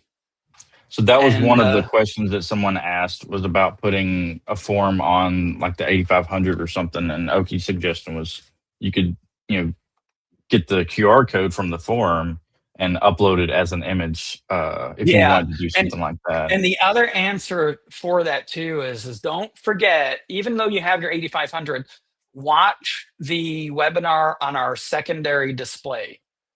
It is so powerful. You can use any device, and you now have multiple consumer facing, the 8500 is phenomenal. We love it. But you can also leverage your secondary display for a lot of different things, and including the ability to show things. So so to answer your question, David, yes, these forms are for people in store, people online, everywhere. Because he was asking if it was specifically just for people not in store. You can totally, and Joel, I just gave you the link to the form so that you can post it in the chat. Oh, I already filled it out, and I got I already got my first. Joel, we don't stop. You always like to talk about yourself. Think about others, So what I'm trying to ask you to do is share the link with everyone. I'm awesome. Because we already know you're going to vote yourself way up, right? So everyone, fill out the survey. Wouldn't do that, Ezra. Somebody shouldn't have hired me. I should have done a more serious survey and at least asked, have you subscribed to our YouTube channel? Well, we're not promoting ourselves right now. We're trying to help customers learn how to. No, I'm trying to do both, Joel. I mean, you can kill two birds with one stone. There's nothing wrong with that. And by the way, Colt and Josh, definitely fill out there's a reason I want you guys to fill out the survey so we can show everyone the results, because that's always nice to see. So as many people, just go ahead and fill out the survey. Oh yeah, I've already filled mine out. Awesome. Actually, I've been submitted 100. Yours is the opposite of mine. Yeah, it probably that's awesome. So that's really powerful. And again, forms, it's an element in the website. So while hopefully everyone's filling out, it's not a complex survey, but hopefully lots of you are filling out the survey. Let's Joel, let's also post that in the company and see who fills out that form. Excuse me. Bless you. Thank you. Whew. All right, so we're in the forms module, right? And we talked about the qualifying fields, which is super powerful. And we're going to look at submissions in a second to show you a couple of things on submissions. We're going to look at submissions of the survey. We're going to look at submissions just to show you the example of how that qualifying field, how you get alerted, right? Because it's good to see that. But before I do that, well, actually, let me do that. Let me jump back to the one site where we have our submissions. So click submissions. And I thought I had submissions on this site. It showed in the dashboard. Yeah. I wonder if, Are they not completed, maybe? Well, I'm not on where we did the survey. So I did the survey on our site. So I'll go back to that. But what I was trying to do was to show, oh, sorry, it wouldn't be under submissions. So, and that might be a little confusing. We only have the waivers, right? So all waiver submit. This is where sometimes Ezra needs Corey, right? Submissions for waivers aren't under submissions. They're in waivers. Duh. So this is what I wanted to show you. How nice is this? The waiver comes in and you're immediately alerted,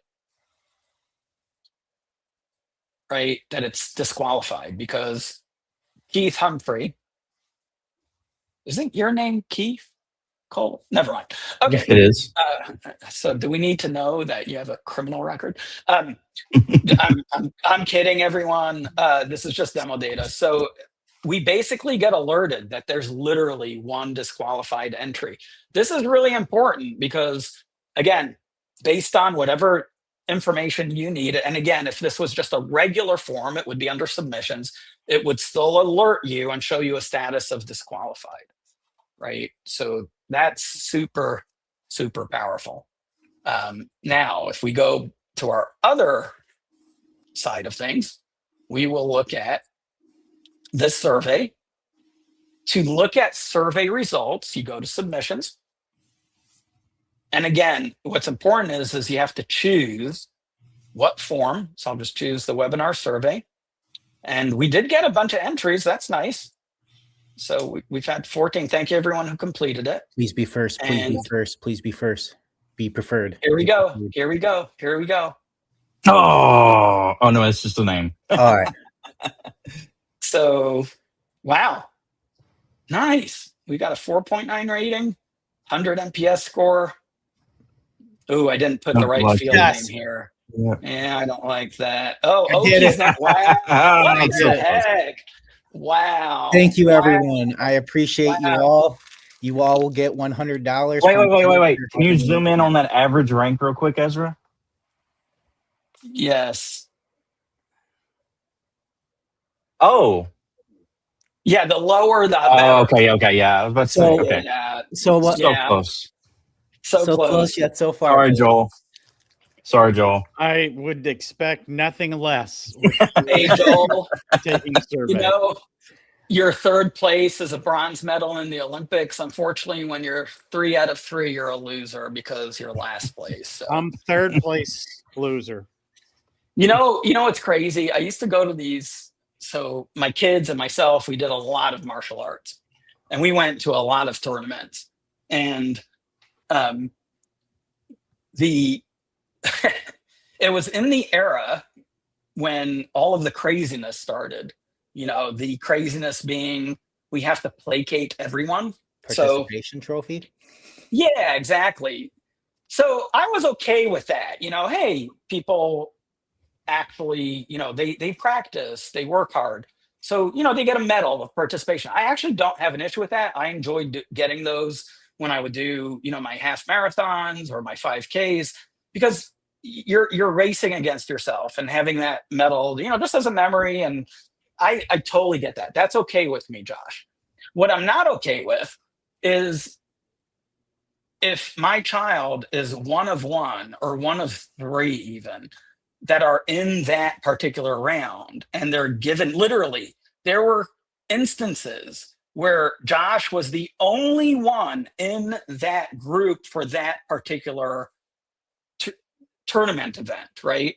It's maybe a weapon event. Form or whatever. The weapon exactly. He'd be the only participant, and they would literally call him up and want to give him a gold medal, and I refused to let him do that, and he didn't want to do it.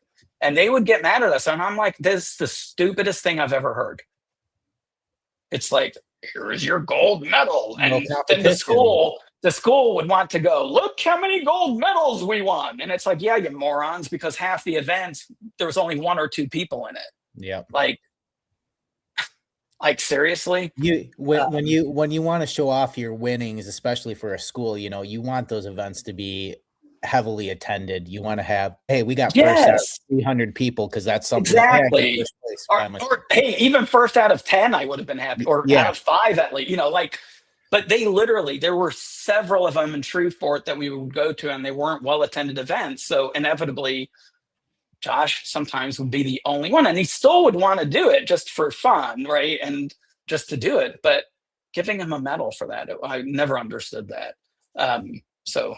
Yeah, we would tend to piss some people off, but sorry. So I digress, but that's surveys. So surveys are super cool, don't you think, guys? Absolutely. Yeah. So I wanted to show you some other cool stuff. You know, building websites. Actually, let me switch to our demo site. So building websites in CoreWare is super easy. We actually... This is funny. I won't name names, I promise. But one of our customers, Colt, they wanted us to build an HTML editor for the whole site. And I'm like, hell to the hell no. Oh, yeah. Folks, if you've got a techie person and they're kind of old school and they want to code your website like the good old CoreForce or, you know, yeah, don't do it because you're beholden to them. You need to build your website using tools that anyone can use, right? And maybe you need a code snippet, that's different, right? But we're not going to create an HTML editor for anyone at any price. I'm not setting people up for failure. Never have, never will. That's like taking a step back. Our website builder is incredible, and we keep making it better and better and better. And, you know, just absolutely try it out. You can see, let's see. Let me go to the About page, because I know we put something very cool in here. And let me go to Preview. Check this out, Colt.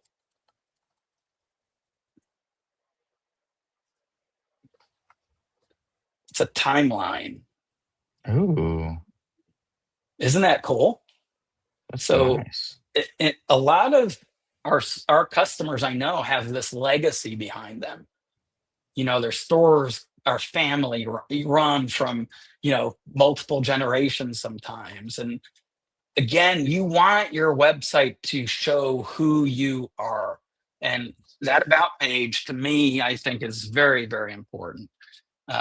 It's what separates a lot of times you from others is who are you? Who is your staff? Who are the owners? What's your background? Where did you start? You know, we've got customers that started in their basement. And that's a story to tell. People want to connect with who they're shopping from. Not everyone, right? But I think it does change the experiences getting to know you. So we actually, so let me exit preview mode. All right, I was in preview mode. And this is an actual new element called timeline. And look, Colt, this is cool. You can actually choose different styles. You can choose to autoplay it. Yeah. Isn't this nice? So shout out to Wits. Now that, first of all, kudos. This was amazing to do. And I know Josh, who we have 4 Joshes that work for us, but Joshua Rivera's worked on this, did a fantastic job. This is phenomenal. And all you have to do is, again, go to Elements. You just hit a plus. And let's see if I can find it. I don't even remember where it lives, but I assume it's interactive, right? It should be. Yeah, timeline. Bam. How cool is that? So you just throw it on the page and literally set up your timeline. I mean, it's really, really cool. Joel, what do you think?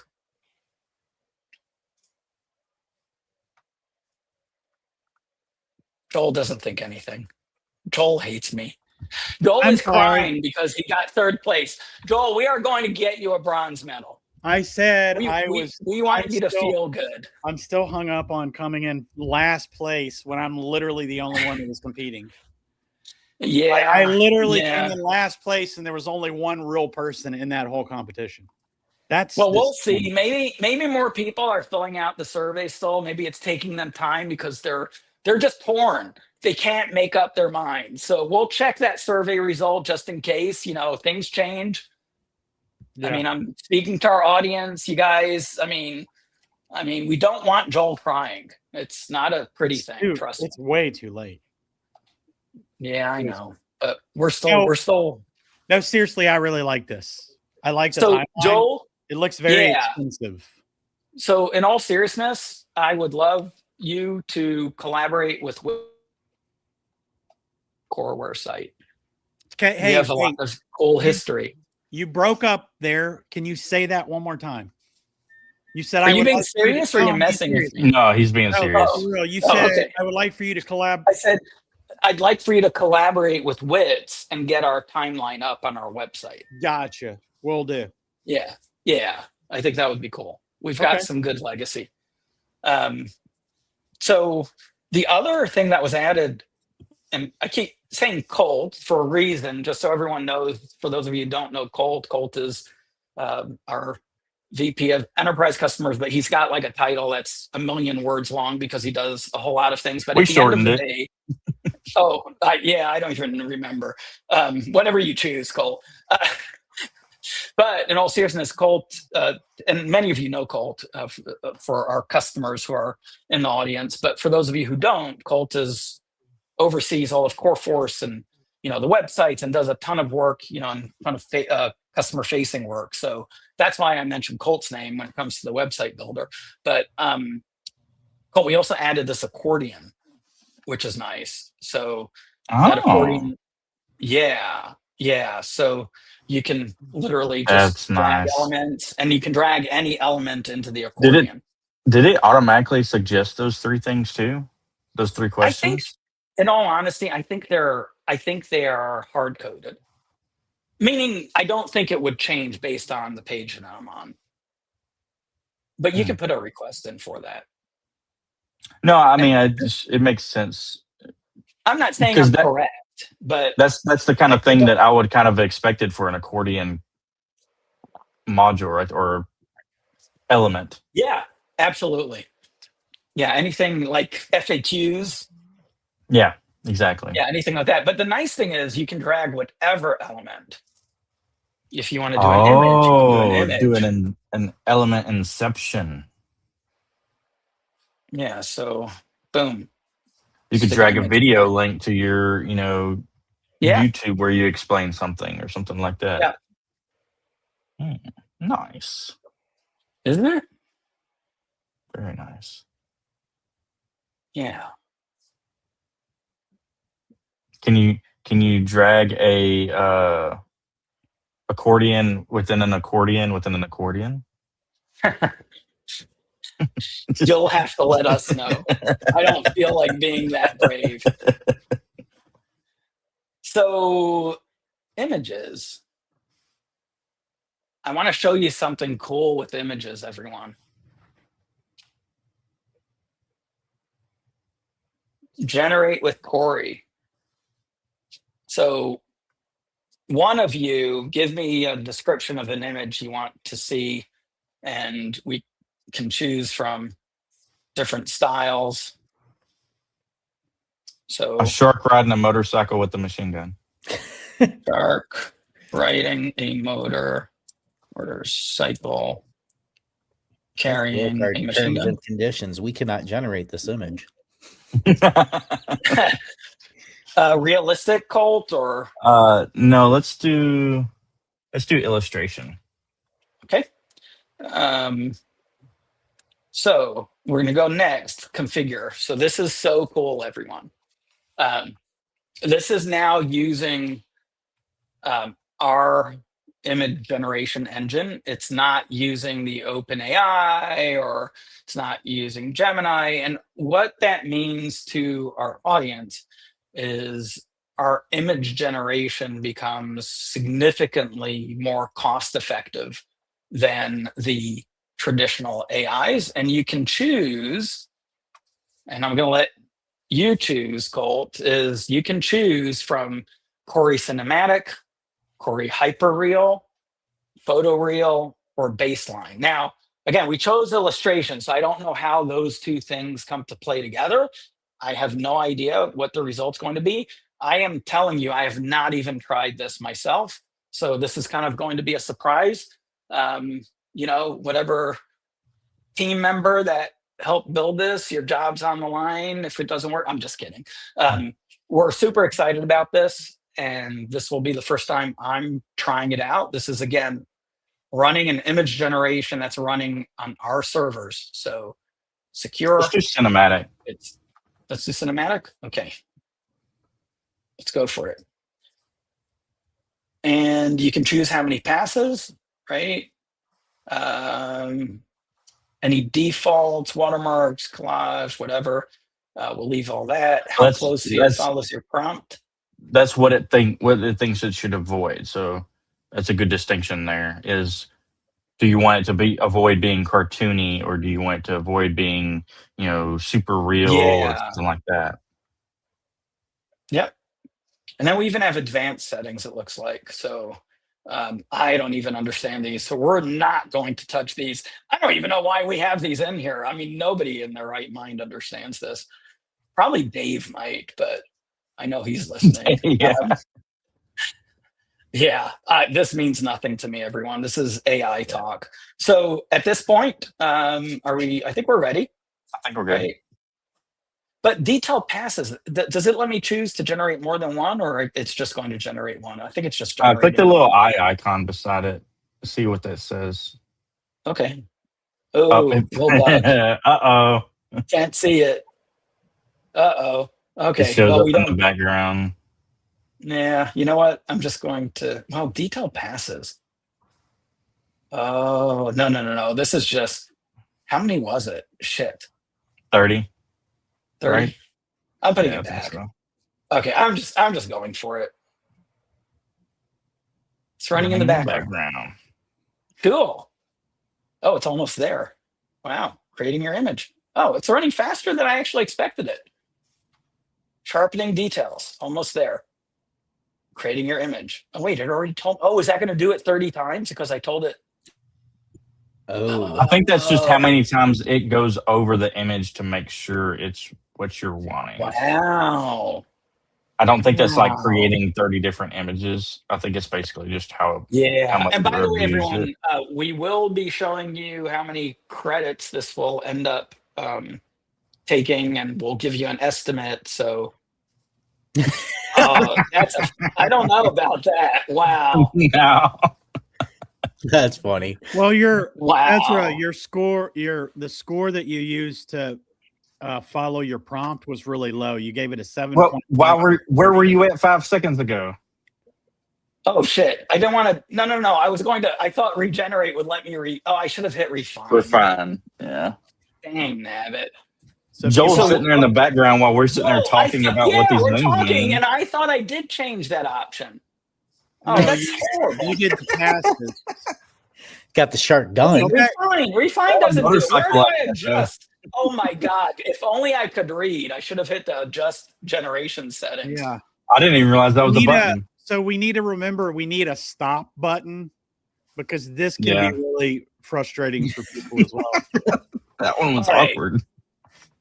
Wow. Just right in my great whale. Don't worry about it. Or great white shark. No. Just. Oh, wait. That was a little better. He had a machine gun at least. I don't know if you guys saw that. Okay, let's try it again. Let's try it again. So what, Joel? How closely it follows your prompt. See where it right under detail. Oh yeah, so you need to go like 30. Yeah, if you're very comfortable with the way you prompt. Mr. AI, what else should we change here before we make sure your prompt is very detailed? Okay, so go back to the prompt. Shoot me a better prompt. Shark on a motorcycle carrying a machine gun. Oh my God. Just Discord me the proper prompt. I mean, assuming you want me to. Someone feed it to, Prompting is a science, everyone. And Joel's normally really good at it, but I guess he's falling apart under pressure. I'm still I just crash and burn. You can't, get over it. You can't possibly, you know what? I should go fill out the survey 20 times just to make you happy. Colt's already done that. Yeah, I know. Hold on. I know I'm not sharing my other screen, but I am looking to see. I'm about to give you a prompt. Hold on. I'm doing something more important. I'm trying to save a life here. Thank you, Colt. Thank you, Oki. Welcome. Good game. Good game, guys. GG. Oh my God. Wow. Joel, you're not last. Really? Yeah, yes. Uh-oh. No, sorry, I can't say it. With a straight face, you are. You are. I love it, dude. I freaking love it. You got to surround yourself with people like this if you All want right. to remain I humble. sent you a prompt, Ezra. All right. Thank you, Colt. Too much confidence can absolutely kill you. I am very grounded around people like Ezra, Colt, and Oki. Oh my God, Colt. I don't know what this is going to do, but whatever. Let's read it. We'll An see. artistic rendering of a shark-like humanoid similar to the cartoon Street Sharks. Oh, I where love the Street shark is Sharks. driving a motorcycle and holding a machine gun in his right hand with an American flag flying off the back of the motorcycle. Cool. All right. Horrible. So That's Horrible. great prompt, Gold. Like, did you listen to give Joel. that to your son to do? No, I gave it to Corey. Oh, look, it All reset. right. Did it reset your? Oh, Dum. that's the problem. right. Oh, I bet That was that's the closer, problem. but yeah, it looked like it reset it. All right. We've got a problem, folks. It is resetting. That's got to be the problem. I'm Yeah. just going to hit the button once just to see if we see it reset. Let's see. Oh, it didn't It reset. definitely did the first time. 100%. I did see that. Everyone's like, So why are they spending so much time on an image with a shark? Like, when what will the hell is going on? when will this be available? It's now. Now? Okay. So Yeah. So It's- if you it's guys here run into now. any issues, you see that little chat bubble in the bottom right? Yeah. That is the perfect time to click that and tell us Corey's been drinking on the job again. Yeah, it's taking But a little remember, longer this time. double check your prompt. What the? Hey, Where's the machine gun? that is actually pretty cool. Without the gun, that is really pretty He's cool. kind of got a Oh, gun that's a hand. gun? No, No, that is a No, that's- the Like shark its feet don't even is line up. a motorcycle. No, I think that was Oh, really wow. cool. That was trippy, is what that was. holding. Corey Okay, probably make the last- sure the machine gun resembles. Give me a machine gun. an Joel. AR-15. Resembles. AR-15. No, shouldn't we give it like a Barrett Yeah, you can LMG or say something. M240G. M240G? Perfect. All right, everyone's gonna kill us. They'll be like, Yeah, "Why it do you reset guys it back spend to so much zero. time?" the AI bill will be, $5,000 for this one. Aaron's watching this. Yeah, Webinar, maybe we he's do need like, to increase what the hell are the you doing detail with our budget? passes. Yeah, maybe we do. Hey, what are you ending our webinar? No? only Is that 5 your more hit? hours Oh, to go to it hit reset 7. again. It reset again. There's a bug. Wow. Oh my God. So we need to go back one more time, everyone. I am really sorry, but I'm determined to see a shark with a machine gun. I'm thinking this won't work because it reset the detail passes and this is getting like funnier and funnier. All right, we're trying it one last time, everyone. All I'm doing is increase that to 100. I should have been screenshotting all. Well, they're recorded, so now at least we'll have them recorded. I'm gonna go. One of these may be our SHOT Show patch next year. That's actually a good idea. Hey, that's not a bad idea. That would be a cool one. Yeah. It's not a bad Yeah. idea at all. Let's do it. We've actually turned this into something. Absolutely. All right, this is it, folks. And then there's still a few things I do want to show you.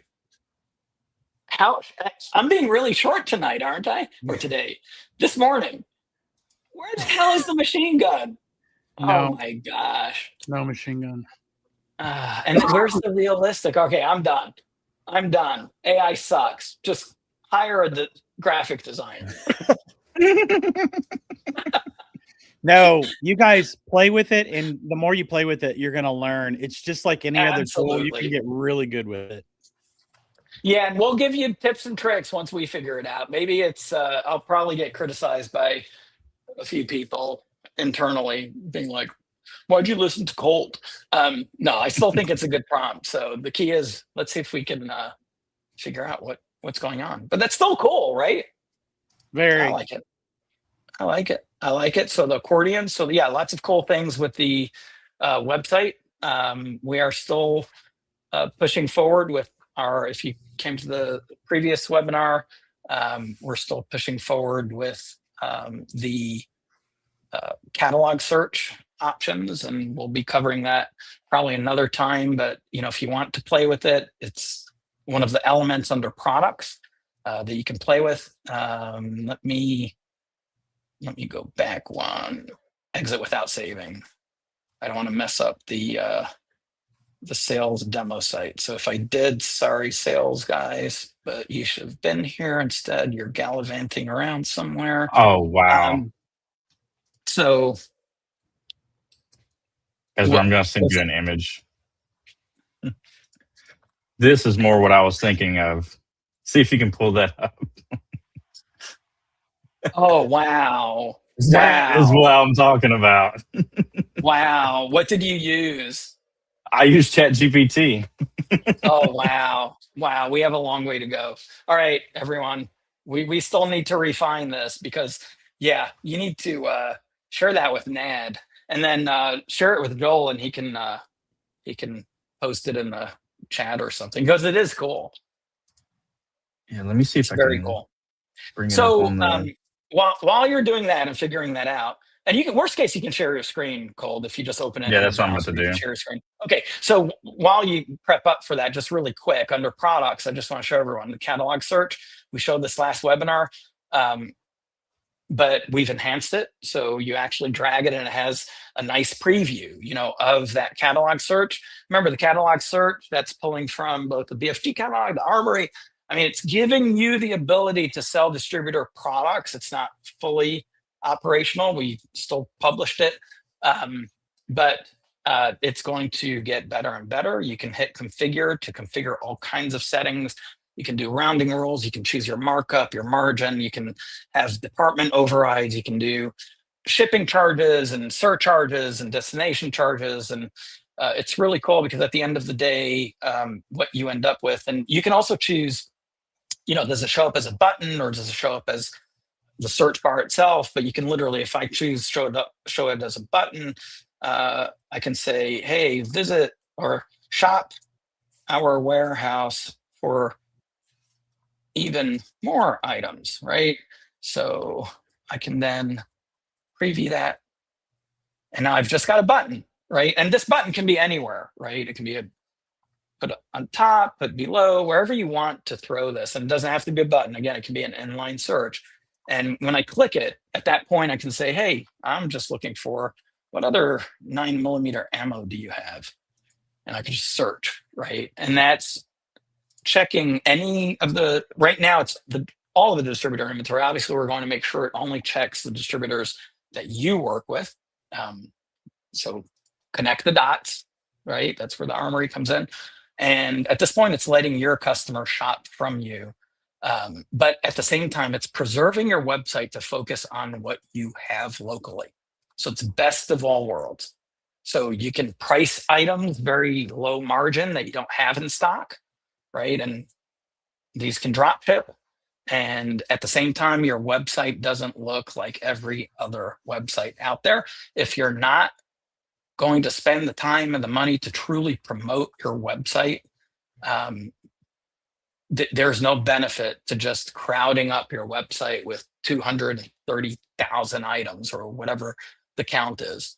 But you can still make it easy for your customers to order from you and advertise no transfer fees and say, hey, pick it up at the store, right? So you can still give them access. So it's best of all worlds. Best of all worlds. And this will keep expanding. And again, it's there for you to preview. And we'll be doing a lot more work on this, and we'll be letting everyone know exactly when it's ready for prime time. But again, I can just keep loading more and more products. I can keep narrowing down the search, all kinds of things. All right.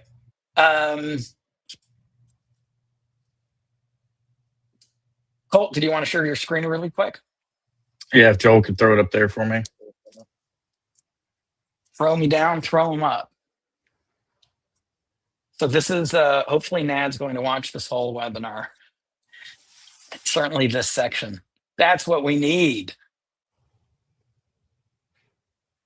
It does look like the Street Shark cartoon. Yeah, that's exactly kind of what I had in mind. Now, as long as you don't start going into any small little details, I mean, it's pretty close, but like, it's definitely got some issues with how it renders bullets and stuff. But I it serves actually the just purpose. I just got a couple more actually that updated it. Oh, this is cool. It gives me an actual interesting. Yeah, let me grab this one. This is just slightly different. I can actually get it up there.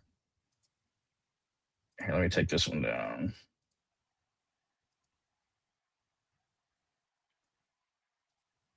There we go.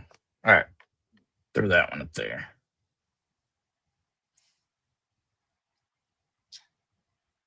He doesn't need to put the stock on his arm. Awesome. But yeah.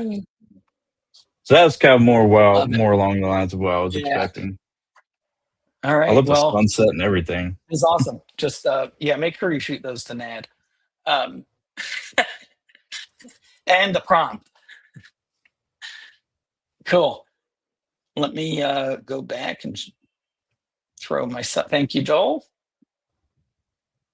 All right, just a few more things. So we touched on the register, right? So anyone who wants to play with the register, where you set up the registers, right? And again, a register doesn't have to be just a register that's an actual point of sale station. It can be just a sales order system, right? And you can configure your workstations by going into settings. Just go to station setup and you can configure whatever number of stations you want to set up. You can duplicate, you basically clone stations, right? And just go through, you'll see everything's pretty self-explanatory. Whether or not you want to track cache on this register, meaning you have a cache drawer attached. What is your touchscreen? Do you want it to be full touchscreen, just a side panel, or do you want that to be completely hidden? Again, remember, DDO, right, Joel? Oh, no, DDTO. DDTO. Don't do the Okie. Just oh, I was, man, you scared me there. I'm like, was I supposed to learn something? Yeah, don't do the Okie. Yeah, DTTO. DDTO. DDTO. That's going to be a t-shirt here pretty soon. Yes, I love it. Yeah. So again, you've got your payment options, you've got your printer set up, this is where you set up if you're blind close or they're tracking cache, alerts for variances, and this is where you can enable your counter display. So, and I thought, this one actually is set up for that. So I've got a range counter, right? I'm going to show you what that does. It's super cool, right? We have the counter, which is a facility counter option that's in the menu here, which we've shown before. But if I go to register, and if I void this transaction, I can then switch to my range counter. And when I switch to range counter, again, it's set up as a non-touch screen, right? That's why the buttons are gone.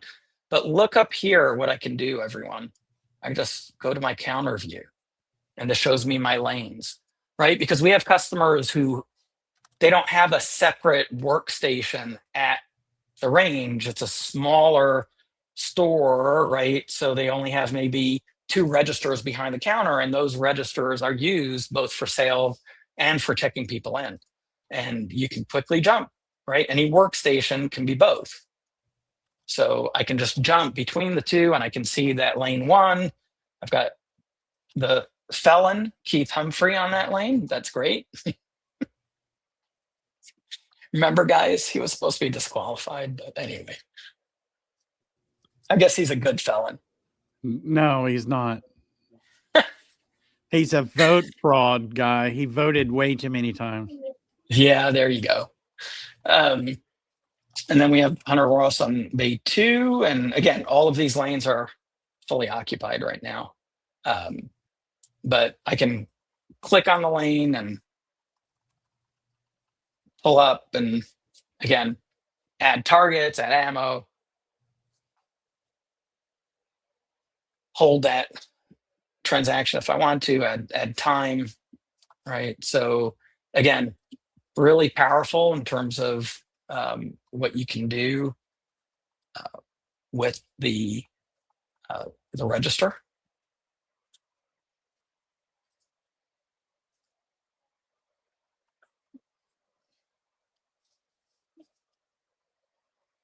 Probably shouldn't have hit the back, but yeah. So register and counter can be combined, or you can keep them separate. So totally up to you. So I mentioned we also turned on, so I showed all the station setup. I showed the register that you guys can all start playing with. We turned that on. I briefly showed purchasing. We've gone through purchasing before. You can just receive items directly. Again, you can just start looking at that, or you can process purchase orders. We don't have the ability to transmit purchase orders quite yet to wholesalers. That's coming. Under company, you'll see some new things under operations. No, I take that back. You won't see anything new there. You'll see new things under tools. So you'll see our documents and labels. I am not going to go through those on this episode because I'm going to wrap things up. What do you think, Joel? You're wrapping things up for part 1, right? We'll have a short 2.5-hour intermission, and we'll come back and finish the rest of the 4-hour presentation. Yes, absolutely. And it will be only Colt here for that. I was going to say, I will not be the presenter. Colt got it. I don't know about all that. Yeah. Cool. What else, guys? Okay. What Josh, else? Are you still awake? I'm still here. Yes. Josh, you should be happier. You're number 1. It might have changed now. I don't think I so. guarantee you it's going to change when we're done with this freaking webinar. I'm going to, hey, if anybody needs a free Gmail, just let me know. I'll probably have about 80 of them. All right. So you guys convinced me. We'll go back to our survey and let's see the results. Let's see how many Joel Cheneys are in that email. Wow. Guys, because of our image generation, our overall score. Oh, wow. Wow. Wow. Wow. How I'm pretty sure an 88 is still a good score, though. Wow. I think it is. That's a B. Oh yeah, hey Colt, you moved down point Yeah, one. you moved I down. did. You moved down point Yes. 1. Wow. Keep going, guys. Keep going. We're going to make it. Yeah. Make Joel great again. These are now pity votes from now on. Yeah, wow. So for anyone who still wants to fill out the survey while we wrap things up, we can keep this QR code active and you can rate us poorly if you want. I know the image generation. Ezra didn't even put himself Let on us here. down. No, what do you think? I'm crazy? As soon as I saw my name, I knew it. I'm like, well, here we go. Organizer of the event. Here we go. I'm about to be humbled. Hey, so in all seriousness, what was the favorite thing that all of you saw Ezra present today? Colton Okie. Mine's the help desk or the help guides. Yeah. The AI there being able to use that. So I'm gonna play with that this afternoon and test that out. See what it looks like. What about you, Colt? Mine's probably the forms, just because it's the flexibility and everything. And then the builders in general across the board is one of my favorite. But I take that back. Probably the shortcut menu. It Yes, seems so I agree. simple, but I use that so It's a much. game changer. So Yeah, that's a game changer. That's awesome. Hey, and if you think about it, all of the things that you guys mentioned were ponies at one time, and now they're just part. There was one for the Mac, for a searching on the Mac called Alfred at one point in time.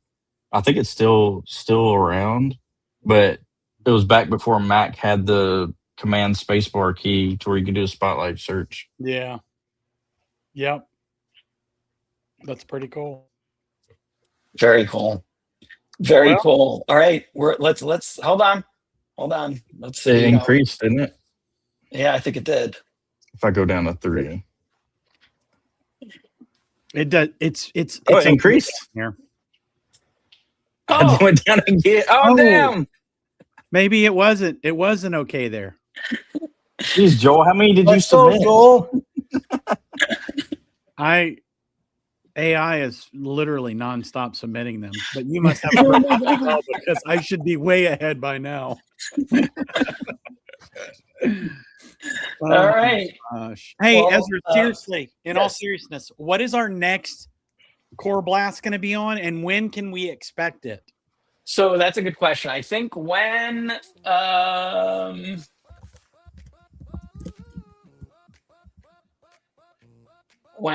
that's a good. So I know it's Probably sometime in June, right? No. It can be. How about 2 weeks from Wednesday? I'm sorry, no. Need to be traveling. Let's do it. How about Monday the 25th? Monday the 25th at what time? It's Memorial Day. Oh, It's Memorial Day. Oh, wow. we won't be there. So Tuesday Won't be there. the 26th. Let's do it Tuesday the 26th. Should we do one? Should we try the late afternoon? What do you guys think? That's Okay fine with with me. What, like 2? Well, I don't can't know do late if anybody's afternoon gonna on be- Tuesday. Yeah, I don't know if anybody's going to be here. However, Oh, remember, how about you 1? can watch the replay. Yeah, but as far as us, how about 1? Is 1 okay or no, Cole? It wouldn't be fun. I think a lot of people turn it on when they're, at their lunch, Yeah. and stuff like that. While You they're know what? eating and Let's do stuff. it. Let's do it at 12 Eastern. Okay. 12 Eastern then. See you guys 12 May Eastern. 26th, 12 p.m. Eastern for our next coreBLAST covering AI. Yeah, we did some today. I don't know if you Covering know image this, Cole. generation. AI. Yeah. Hey. Recovering. Yes. Double meaning there. Recovering AI images. Wow. All right. And if you guys want to laugh, be sure to go look up Celine Dion's name and actually sing out all of the vowels. We will see you in 2 weeks. 2 weeks. This is coreBLAST standing tall.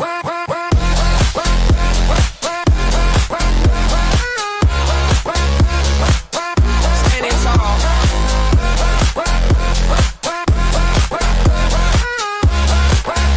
This is coreBLAST standing tall. Thank the grind, thank the days that demanded high stakes. Every mile increased the range, every challenge level gains. Now we talk what's moving forward. Freedom buying, friction lowering. Signals clear, momentum fast. Future loading, coreBLAST.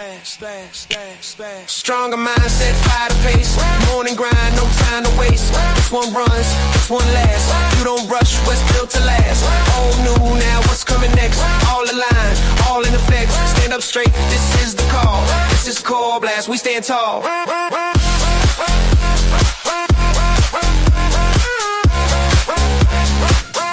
Standing tall.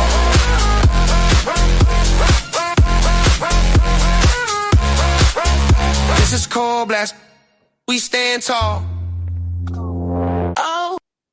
Hey guys, I got to go vote. Have a great day. Have a great day. Bye.